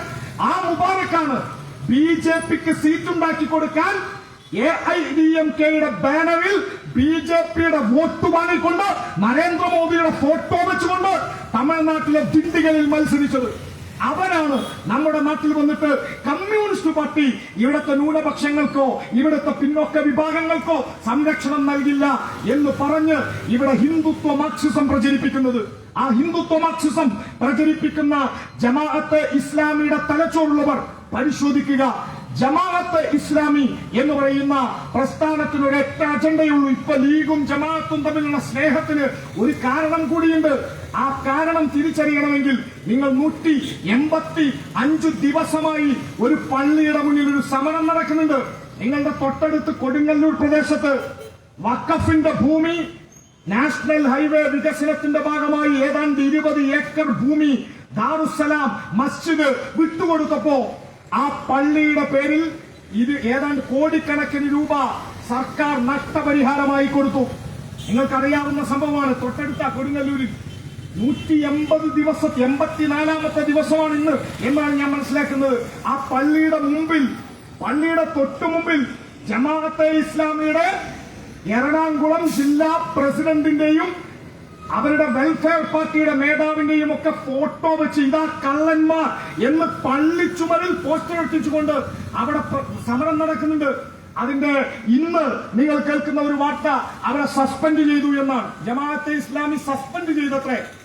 ഇത്രയും ദിവസം ഉണ്ടായിട്ട് ചർച്ച നടന്നിട്ട് പള്ളിയുടെ പണം, മുസ്ലിം പള്ളിയുടെ പണം, അള്ളാഹുവിന്റെ പേരിൽ മാറ്റിവെച്ച വഖഫ് ഭൂമിയുടെ പണം സ്വന്തം പോക്കറ്റിലേക്ക് തട്ടിയെടുത്ത പെരുങ്കള്ളന്മാരാണ് ജമാഅത്തെ ഇസ്ലാമിക്കാർ. അവരാണ് ഇപ്പൊ ലീഗുമായി ചെങ്ങാത്തം. അതിനൊരു കാരണമുണ്ട്. ഈ ചെങ്ങാത്തത്തിന്റെ കാരണം രണ്ടു കൂട്ടരും, ഞാൻ അതിലേക്ക് പോയ ഒരുപാട് സംഭവങ്ങൾ പറയേണ്ടി വരും. കണ്ണൂർ ജില്ലയിൽ തളിപ്പറമ്പ് മാത്രം ഉദാഹരണം. കോഴിക്കോട് ജില്ലയിൽ കോഴിക്കോട് നഗരത്തിൽ വഖഫിന്റെ ഭാഗമായ കെട്ടിടങ്ങളുണ്ട്. ഇപ്പൊ നമ്മുടെ നാട്ടിൽ ഇപ്പൊ ഈ കെട്ടിടത്തിന് ഒരു ദിവസം 60 രൂപ വാടക കിട്ടുമോ? നിങ്ങളങ്ങാടി കിട്ടുമോ? കിട്ടില്ലെന്നാണ് എനിക്ക് തോന്നുന്നത്. എന്നാൽ കോഴിക്കോട് ടൗണിൽ വഖഫിന്റെ കെട്ടിടം ഇപ്പോഴും പഴയ കരാറാണ്. 60 റുപ്യ 100 റുപ്യ ദിവസ വാടകത്തിൽ ടൗണിൽ. ഈ വാടക കൂട്ടാത്തതിന് കാരണം, വാടക കൂട്ടിയാൽ ലീഗിന് കിട്ടുന്ന കിമ്പളം കുറയും. സമുദായത്തിന്റെ പേര് പറഞ്ഞ് കക്കാൻ, മുസ്ലിം സമുദായത്തിന്റെ പേര് പറഞ്ഞ് പണം അപഹരിക്കാൻ, പള്ളിയുടെ പേരുള്ള വഖഫ് ഭൂമി പോലും തട്ടിയെടുക്കാൻ പരിശ്രമിക്കുന്ന ജമാഅത്തെ ഇസ്ലാമിയും ലീഗും ഇപ്പൊ ചെങ്ങാത്തത്തിലാണ്. ആ ചെങ്ങാത്തത്തിന്റെ ഭാഗമായി അവർ ഉണ്ടാക്കിയെടുക്കാൻ ശ്രമിക്കുന്ന ഒരു മെറ്റഫർ, ഒരു കഥയുണ്ട്. ആ കഥ കമ്മ്യൂണിസ്റ്റ് പാർട്ടി ന്യൂനപക്ഷങ്ങളെ സംരക്ഷിക്കില്ല എന്നാണ്. ന്യൂനപക്ഷങ്ങളുടെ അവകാശങ്ങൾക്കെതിരാണ് എന്ന സ്ഥിരം ആവർത്തിക്കുന്ന നുണകളാണ് അവർ പ്രചരിപ്പിക്കുന്നത്. ആ ജമാഅത്തെ ഇസ്ലാമിയെ പ്രിയപ്പെട്ട നാട്ടുകാരെ നിങ്ങൾ തിരിച്ചറിയണം. അപ്പോഴാണ് ഇവിടുത്തെ ജമാഅത്തെ ഇസ്ലാമിയുടെ ചില ദാവൂദന്മാർ, ചില മൗദൂദി കുഞ്ഞുങ്ങൾ ഇവിടുത്തെ മീഡിയ വണ്ണൊക്കെ ഉപയോഗിച്ചുകൊണ്ട് ഒരു കഥ മെനയുന്നത്. ഞങ്ങൾ CPM-നും പിന്തുണ കൊടുത്തിട്ടുണ്ട്. ഏതോ പഞ്ചായത്ത് തെരഞ്ഞെടുപ്പിൽ ഞങ്ങൾ CPM-ന് വോട്ട് ചെയ്തിട്ടുണ്ട്. പ്രിയപ്പെട്ടവരെ ശ്രദ്ധിക്കുക, വളരെ കൃത്യമായി സഖാവ് പിണറായിയുമായി ഞങ്ങൾ ചർച്ച നടത്തിയിട്ടുണ്ട് എന്നവർ പറഞ്ഞിട്ടുണ്ട്. പിണറായിയുമായി ചർച്ച നടത്തിയിട്ടുണ്ട് എന്ന് ജമാഅത്തെ ഇസ്ലാമി പ്രചരിപ്പിക്കുന്നുണ്ട്. അതിലൊരു കാര്യം ശ്രദ്ധിക്കുക, പിണറായി വിജയൻ ജമാഅത്തെ ഇസ്ലാമിയുടെ ഏതെങ്കിലും ഒരു നേതാവിനെ ക്ഷണിച്ചിട്ട് ആ നേതാക്കന്മാർ പിണറായിയുടെ അടുത്ത് പോയി എന്ന് പറയാൻ അവർ സന്നദ്ധമാകണം.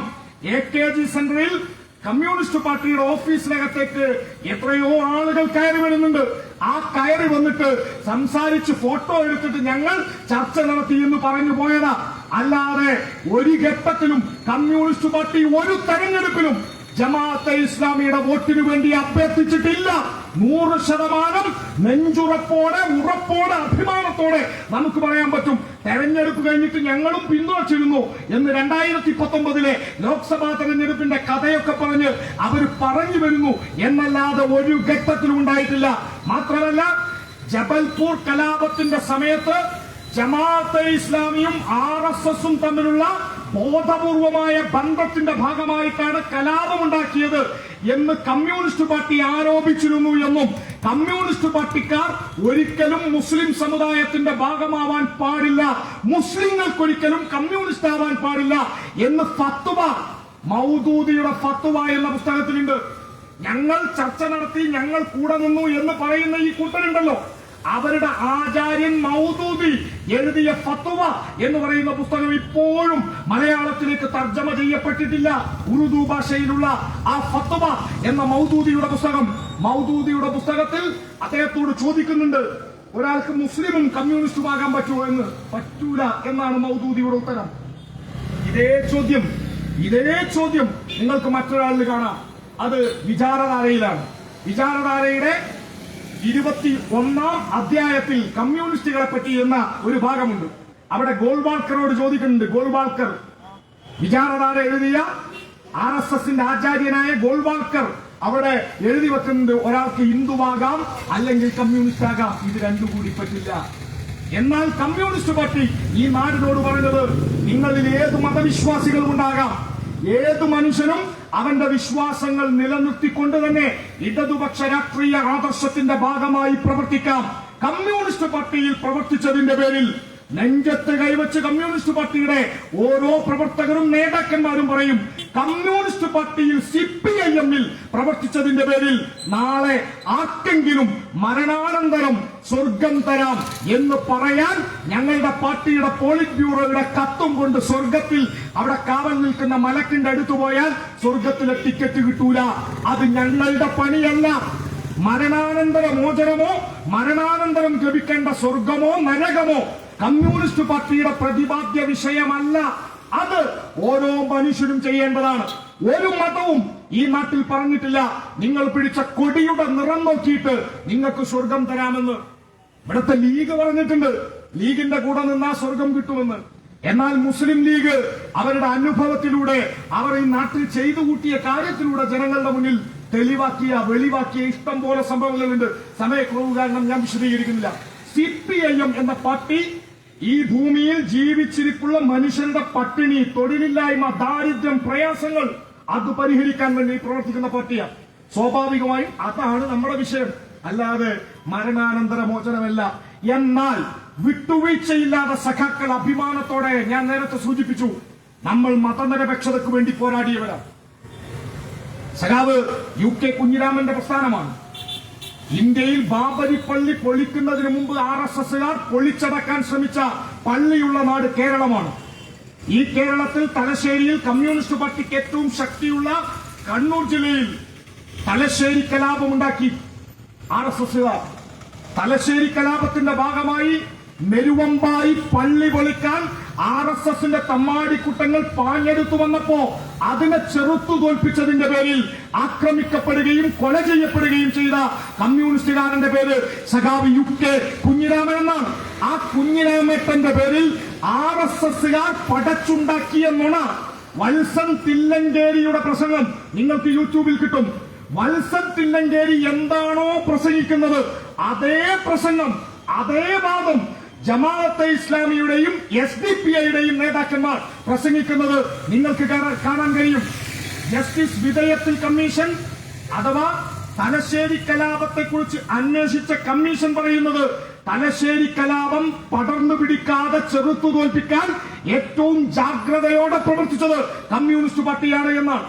മാധ്യമം ആഴ്ചപ്പതിപ്പിന്റെ ജമാഅത്തുകാരുടെ പ്രസിദ്ധീകരണം, ആ മാധ്യമം ആഴ്ചപ്പതിപ്പിന്റെ ദീർഘകാലത്തെ സബ് എഡിറ്ററും മാധ്യമത്തിന്റെ ജമാഅത്തെ ഇസ്ലാമിയുടെ പ്രസിദ്ധീകരണത്തിന്റെ പ്രധാനപ്പെട്ട ബുദ്ധിജീവിയുമായി പ്രവർത്തിച്ച ആളാണ് ബാബുരാജ് KB ബാബുരാജ് എന്ന് പറയുന്ന ബിജുരാജ് എന്ന് പറയുന്ന മാധ്യമപ്രവർത്തകൻ. ആ ബിജുരാജ് എന്ന് പറയുന്ന മാധ്യമപ്രവർത്തകൻ എഴുതിയ 500-ലധികം പേജുള്ള ഒരു പുസ്തകം DC ബുക്സ് പ്രസിദ്ധീകരിച്ചിട്ടുണ്ട്. വലിയ ബുക്കാണ്. ആ പുസ്തകത്തിന്റെ പേര് കേരളത്തിന്റെ രാഷ്ട്രീയ ചരിത്രം എന്നാണ്. ജമാഅത്തെ ഇസ്ലാമി പ്രസിദ്ധീകരണമായ മാധ്യമത്തിന്റെ സീനിയർ സബ് എഡിറ്ററായ ബിജുരാജ് എഴുതി DC ബുക്സ് ഇറക്കിയ കേരളത്തിന്റെ രാഷ്ട്രീയ ചരിത്രം എന്ന പുസ്തകത്തിൽ തർക്കരഹിതമായി, ബിജുരാജ് കമ്മ്യൂണിസ്റ്റുകാരനല്ല, ജമാഅത്ത് പ്രസിദ്ധീകരണത്തിൽ ദീർഘകാലം സബ് എഡിറ്ററായി പ്രവർത്തിച്ചയാളാണ്. പ്രസിദ്ധീകരിച്ചത് ചിന്തയല്ല, DC ബുക്സ് ആണ്. ആ DC പ്രസിദ്ധീകരിച്ച കേരളത്തിന്റെ രാഷ്ട്രീയ ചരിത്രത്തിൽ ബിജുരാജ് പറയുന്നുണ്ട്, കേരളത്തിലെ ഏറ്റവും തീവ്രമായ ഈ വർഗീയ കലാപത്തെ ചെറുത്തു തോൽപ്പിക്കാൻ കമ്മ്യൂണിസ്റ്റുകാർ വഹിച്ച പങ്കിനെ കുറിച്ച്. അന്ന് കേരളം ഭരിച്ചിരുന്നത് കോൺഗ്രസ് ആണ്. അന്ന് കേരളം ഭരിച്ചിരുന്നത് ഇവിടുത്തെ മുസ്ലിം ലീഗാണ്. പ്രിയപ്പെട്ടവരെ, ഇപ്പോ സമുദായത്തിന്റെ പേര് പറഞ്ഞ് കേസുകളെ കുറിച്ചൊക്കെ പറഞ്ഞു വരുന്ന മുസ്ലിം ലീഗ് തലശ്ശേരി കലാപത്തിൽ ഈ കേരളത്തിലെ ഏറ്റവും ഭീകരമായ വർഗീയ കലാപം സൃഷ്ടിച്ച ഒരു പ്രതി പോലും ശിക്ഷിക്കപ്പെട്ടിട്ടില്ല. എല്ലാ പ്രതികളെയും വെറുതെ വിട്ടത് അന്നത്തെ കോൺഗ്രസിന്റെയും ലീഗിന്റെയും സർക്കാരാണ്. ഈ പറയുന്നതിൽ ആർക്കെങ്കിലും സംശയമുണ്ടെങ്കിൽ ഞാൻ റഫറൻസ് പറയുന്നു. ഇത് കമ്മ്യൂണിസ്റ്റ് പാർട്ടി എഴുതിയ രേഖയിൽ മാത്രം പറഞ്ഞതല്ല. ആ ബിജുരാജ് എന്ന് പറയുന്ന മാധ്യമം ആഴ്ചപ്പതിപ്പിന്റെ സീനിയർ സബ് എഡിറ്റർ എഴുതിയ കേരളത്തിന്റെ രാഷ്ട്രീയ ചരിത്രം DC ബുക്സ് എഴുതിയ ബുക്ക് ഒരു പ്രതിയെ പോലും ശിക്ഷിക്കാതെ വെറുതെ വിട്ടതാണ്.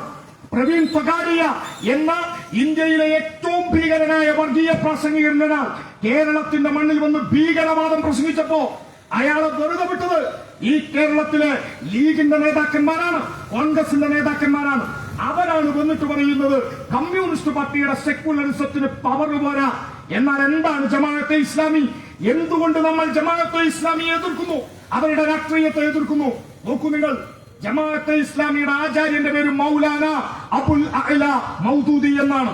ഈ കേരളത്തിന്റെ സാംസ്കാരിക ഭൂമികയിൽ ജീവിച്ചിരുന്ന ഒരു മത ആചാര്യനും ഇസ്ലാമിക സൂഫി വര്യന്മാരായ ഒരാളും പഠിപ്പിച്ചവന്റെ പേരാണ് മൗദൂദി. മമ്പുറം തങ്ങൾ പഠിപ്പിക്കാത്തത്, സൈനുദ്ദീൻ മക്തും പഠിപ്പിക്കാത്തത്, ഉമർ കാസി പഠിപ്പിക്കാത്തത് മൗദൂദി പഠിപ്പിച്ചിട്ടുണ്ട്. ഉമർ കാസിയേക്കാൾ വലുതല്ല മൗദൂദി, മമ്പുറം തങ്ങളെക്കാൾ വലുതല്ല മൗദൂദി, സൈനുദ്ദീൻ മക്തൂമിനേക്കാൾ ഉയരത്തിലല്ല മൗദൂദിയുടെ സ്ഥാനം. ആ മൗദൂദി പാകിസ്ഥാനും ഇന്ത്യയും വേറെ വേറെയാകുന്ന ഘട്ടത്തിൽ പാകിസ്ഥാനിലെ മുസ്ലിം സംഘടന, അവിടുത്തെ രാഷ്ട്രീയ പാർട്ടികളുടെ ഒരു യോഗം വിളിച്ചു.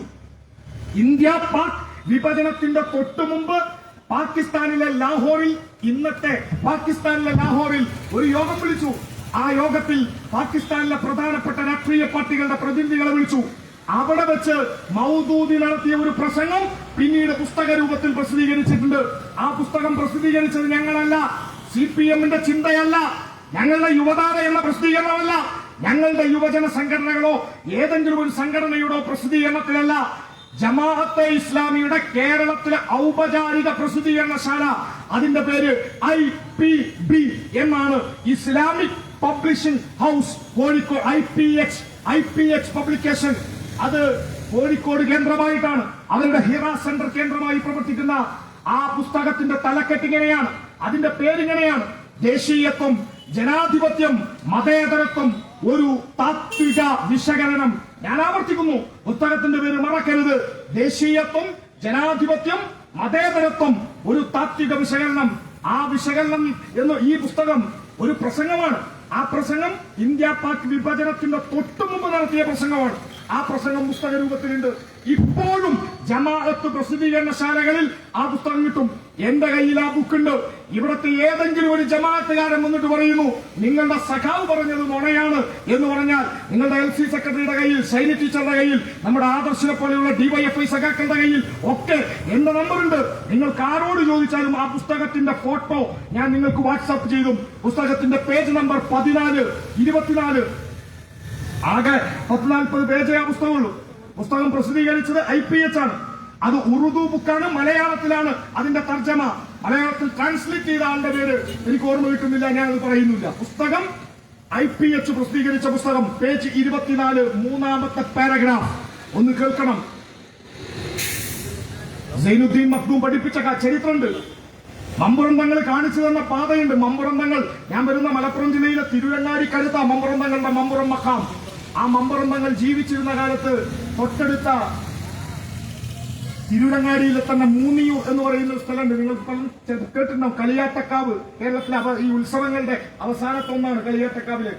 ആ കളിയാട്ടക്കാവിൽ ഉത്സവം നടക്കുമ്പോൾ മമ്പുറം തങ്ങൾ ജീവിച്ചിരുന്ന കാലത്ത് സാക്ഷാൽ മമ്പുറം തങ്ങൾ ആ ഉത്സവം കാണാൻ പള്ളിയുടെ മുകളിൽ കയറിയിരുന്ന് അവിടുന്ന് കണ്ടിരുന്നു എന്ന ചരിത്രം സ്ഥലത്തിലുണ്ട്. ഈ സൗഹാർദ്ദങ്ങളുടെ ചരിത്രമുണ്ട്. എന്നാൽ ജമാഅത്തെ ഇസ്ലാമിയുടെ പ്രസിദ്ധീകരണം എഴുതി വെക്കുന്നു, ഹേ മുസൽമാന്മാരെ, എന്തുകൊണ്ട് CPIM ജമാഅത്തെ ഇസ്ലാമിയെ എതിർക്കുന്നു എന്ന ചോദ്യത്തിന് വിശദീകരണം ഒന്നും ആവശ്യമില്ലാത്ത ഒരൊറ്റ ഉത്തരം അവരുടെ പുസ്തകത്തിലുണ്ട്. ഹേ മുസൽമാന്മാരെ, ഞാനല്ല, മൗദൂദി വിളിക്കുന്നു, ഹേ മുസൽമാന്മാരെ. ജമാഅത്തെ ഇസ്ലാമിയുടെ സ്ഥാപകൻ വിളിക്കുന്നു, ഹേ മുസൽമാന്മാരെ. മീഡിയ വണ്ണും ഇവിടുത്തെ ദാവൂദന്മാരും അവരുടെ ചാനലുകളിൽ ഇരുന്ന് പറയുന്നു, ഹേ മുസൽമാന്മാരെ, നിങ്ങളോട് ഞാനിതാ തറപ്പിച്ചു പറയുന്നു, ആധുനിക ജനാധിപത്യവും മതനിരപേക്ഷതയും നിങ്ങളുടെ ഈമാനിനും ഇസ്ലാമിനും ഘടകവിരുദ്ധമാണ്. ആവർത്തിക്കുന്നു, ഹേ മുസൽമാന്മാരെ, ആധുനിക ജനാധിപത്യവും മതനിരപേക്ഷതയും നിങ്ങളുടെ ഈമാനിനും ഇസ്ലാമിനും ഘടകവിരുദ്ധമാണ്. അടുത്ത വരി കേൾക്കണം. നമ്മൾ എന്തിനു വേണ്ടി പ്രവർത്തിക്കുന്നു പ്രിയപ്പെട്ടവരെ? നമ്മളിൽ ഹിന്ദുവുണ്ട്, നമ്മളിൽ മുസൽമാനുണ്ട്, നമ്മളിൽ ക്രൈസ്തവരുണ്ട്, നമ്മളിൽ നെഞ്ചത്ത് കൈവച്ച് പറയുന്നു ഞങ്ങളിൽ മതവിശ്വാസമില്ലാത്തവരുണ്ട്, ഒരാരാധനാക്രമം നടത്താത്തവരുമുണ്ട്. പക്ഷേ നമ്മൾ ഒന്നിച്ചു നിൽക്കുന്നത് എന്തിന്? നമ്മൾ ഒരുമിച്ച് നിൽക്കുന്നത് മതനിരപേക്ഷ ജനാധിപത്യ ഇന്ത്യക്ക് വേണ്ടി. We the people of India having solemnly resolved to constitute India into a sovereign socialist secular democratic republic. നമ്മുടെ രാജ്യത്തിന്റെ ഭരണഘടനയുടെ ആമുഖം നമുക്ക് ഉറപ്പു നൽകുന്ന മതനിരപേക്ഷ ജനാധിപത്യ ഇന്ത്യക്ക് വേണ്ടി വിട്ടുവീഴ്ചയില്ലാതെ പൊരുതുന്ന മനുഷ്യരാണ് നമ്മൾ മനുഷ്യർ. ജനാധിപത്യവാദികൾ, പല പാർട്ടികളിൽ നിൽക്കുന്ന ജനാധിപത്യവാദികളായ മനുഷ്യർ എന്തുകൊണ്ട് ജമാഅത്തെ ഇസ്ലാമിയെ നമ്മൾ RSSനെ പോലെ പുറത്തു നിൽക്കുന്നു? എന്തുകൊണ്ട് ഗോൾവാൾക്കറിനെ പോലെ നമ്മൾ മൗദൂദിയെ കാണുന്നു?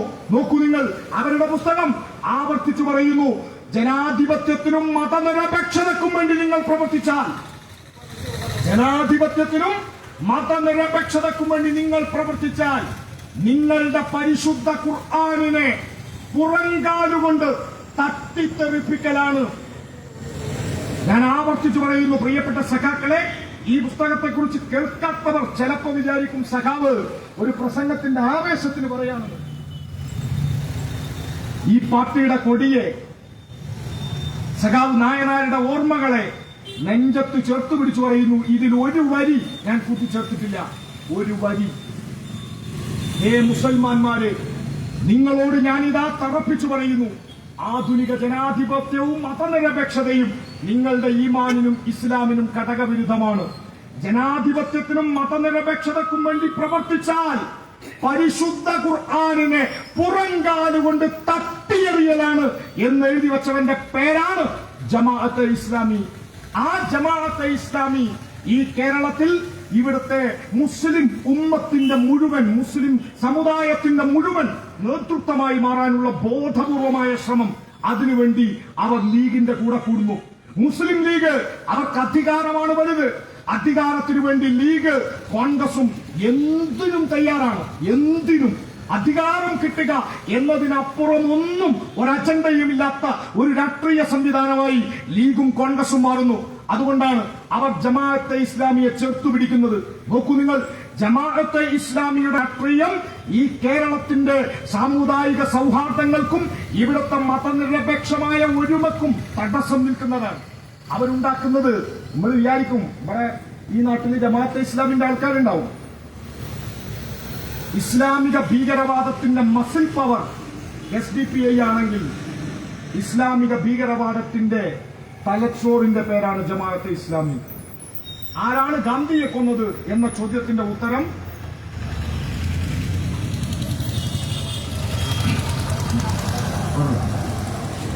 വെള്ളം കുടിച്ച് നീട്ടും, അപ്പം അധികം വെള്ളം വേണ്ട, ഞാൻ നിർത്തി. ആരാണ് ഗാന്ധിയെ കൊന്നത് എന്ന ചോദ്യത്തിന്റെ ഉത്തരം ഒറ്റവാക്കിൽ പറയുന്നവരാണ് നമ്മൾ ചരിത്ര നിഷേധികളായി മാറുന്നത് അവിടെ. ഗോഡ്സെ എന്നത് ഉത്തരമല്ല, ഉത്തരത്തിന്റെ ഒരു ഭാഗം മാത്രം. ഗാന്ധിയെ കൊന്ന ഉപകരണത്തിന്റെ പേരാണ് ഗോഡ്സെ. ഗാന്ധിയെ കൊന്ന തലച്ചോറിന്റെ പേര് സവർക്കർ എന്നാണ്.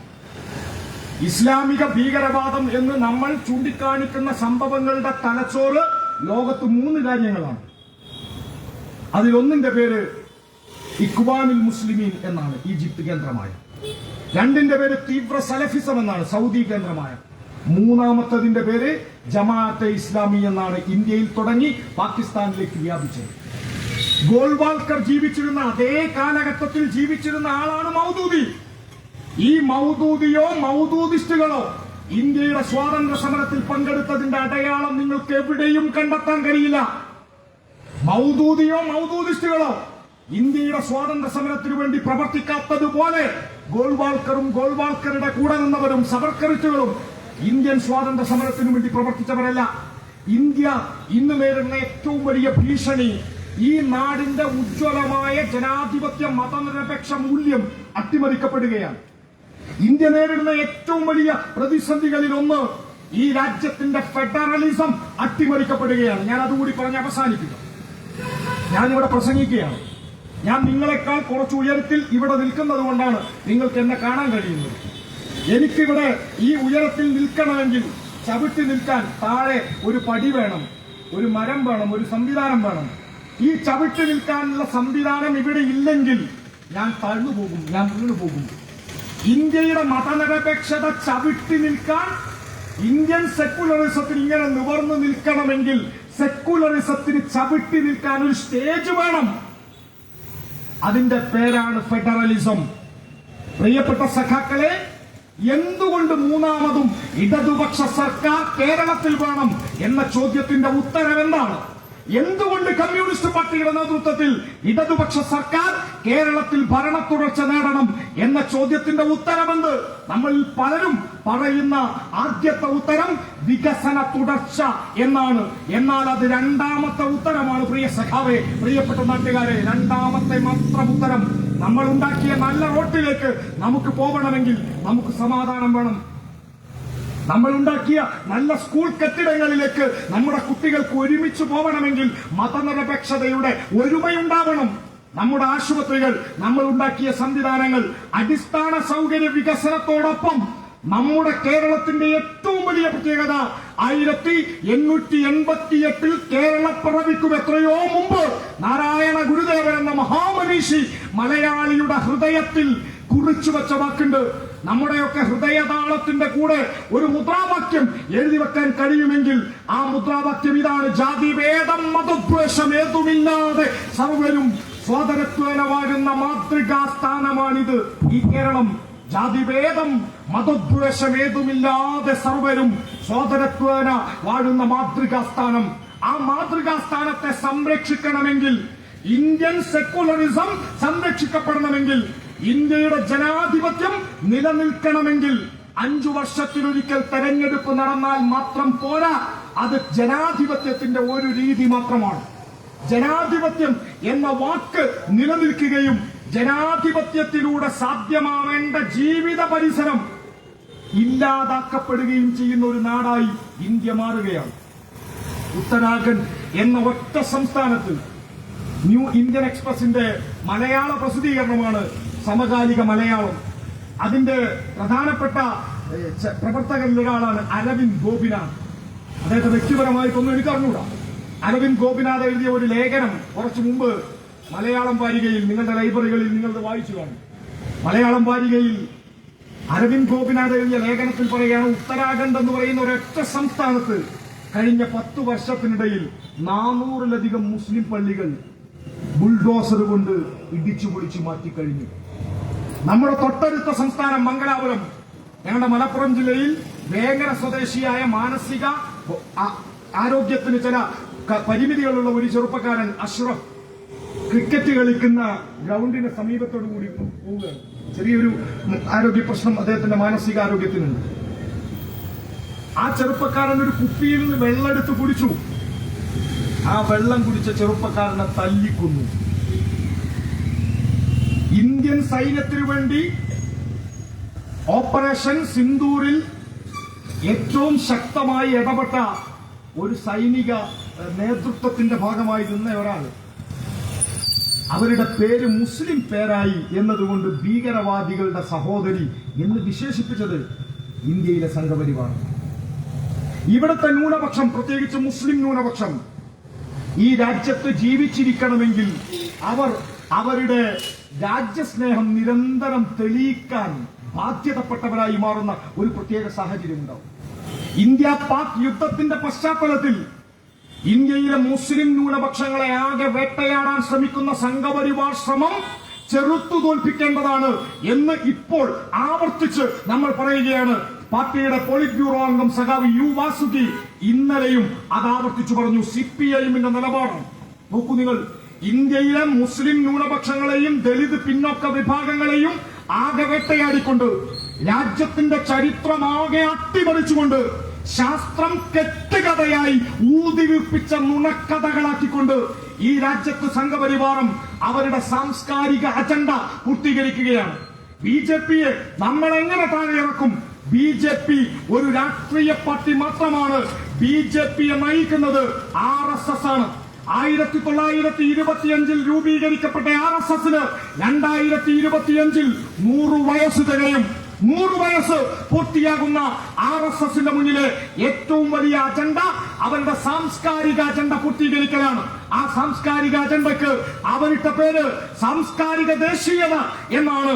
ആ സാംസ്കാരിക ദേശീയതയെ അവരിപ്പോൾ അവതരിപ്പിക്കുന്നത് സനാതന ധർമ്മം എന്ന പേരിലാണ്.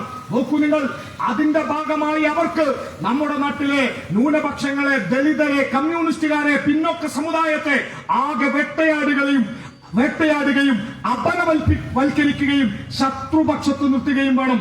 അതിനുവേണ്ടിയുള്ള ശ്രമം അവർ നടത്തുമ്പോ ഇവിടുത്തെ ജമാഅത്തെ ഇസ്ലാമിയും ലീഗും SDP-യും ചെയ്യുന്നത് ആരാണോ ഈ നാടിനകത്തെ ഏറ്റവും സാധാരണക്കാരനായ മനുഷ്യന്റെ അവകാശങ്ങൾക്ക് വേണ്ടി പോരാടുന്നത്, പൊരുതുന്നത്, അവരെ ശത്രുപക്ഷത്ത് നിർത്താനുള്ള ശ്രമമാണ്.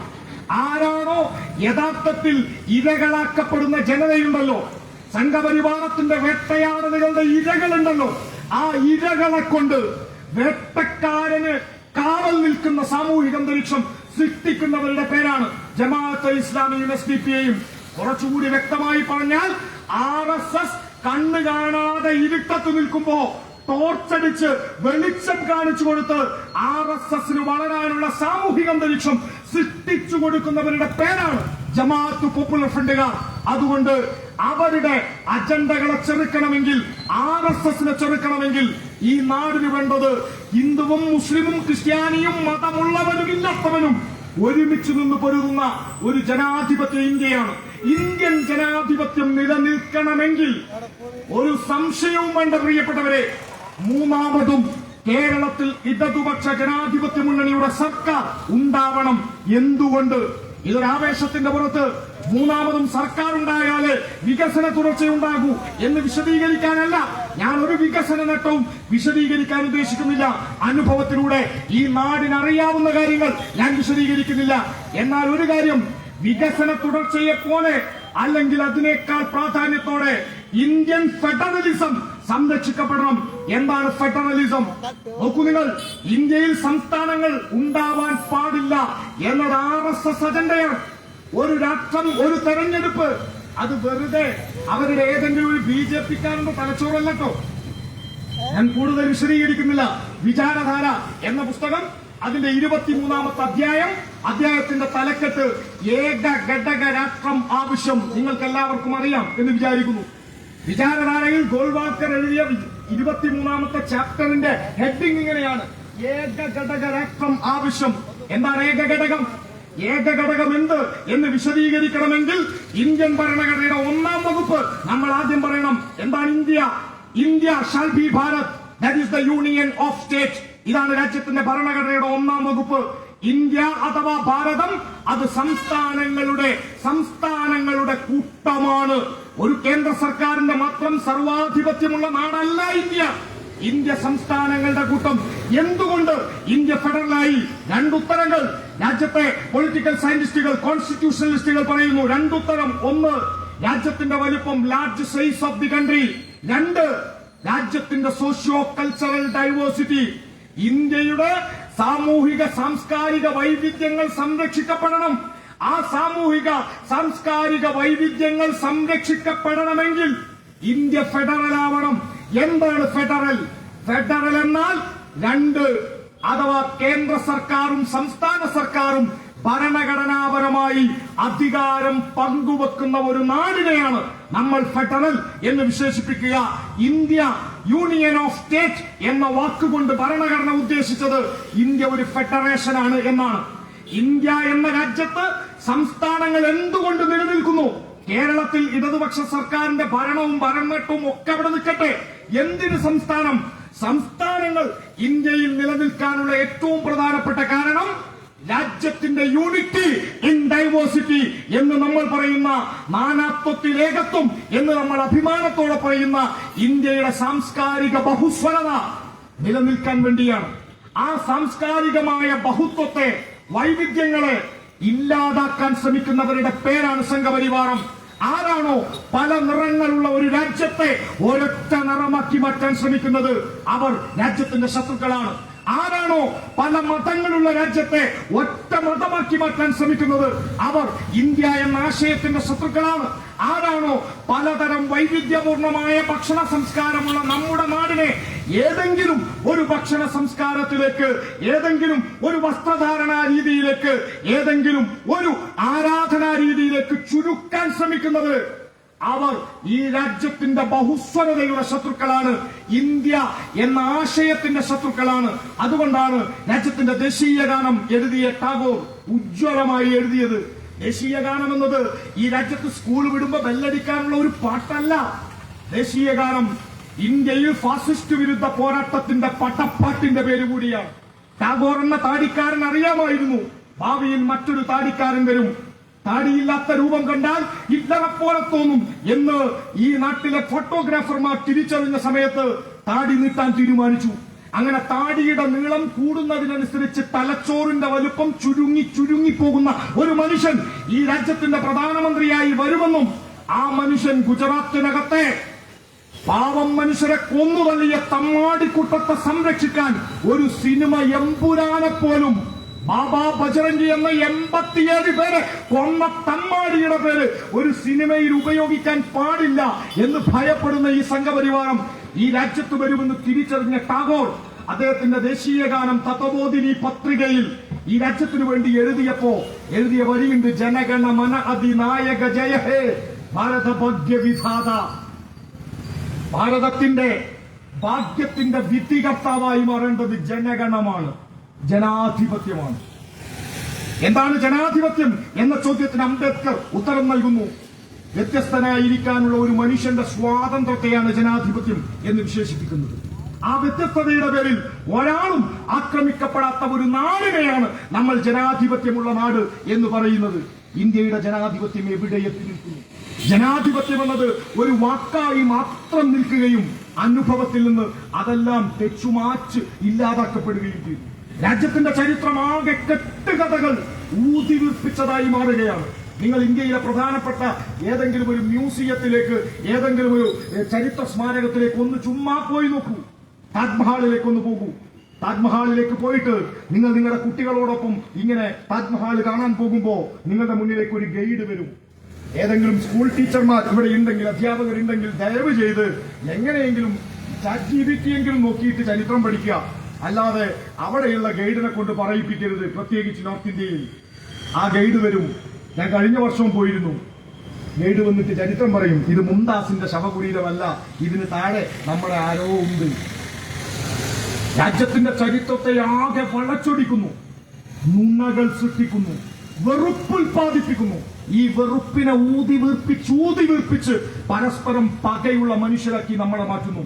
ഇതാണ് ഈ ഫാസിസ്റ്റുകളുടെ തന്ത്രം. അതിനെ ചെറുക്കാനുള്ള ഒരേ ഒരു വഴി കേന്ദ്രത്തെ ശക്തിപ്പെടുത്തൽ മാത്രമല്ല.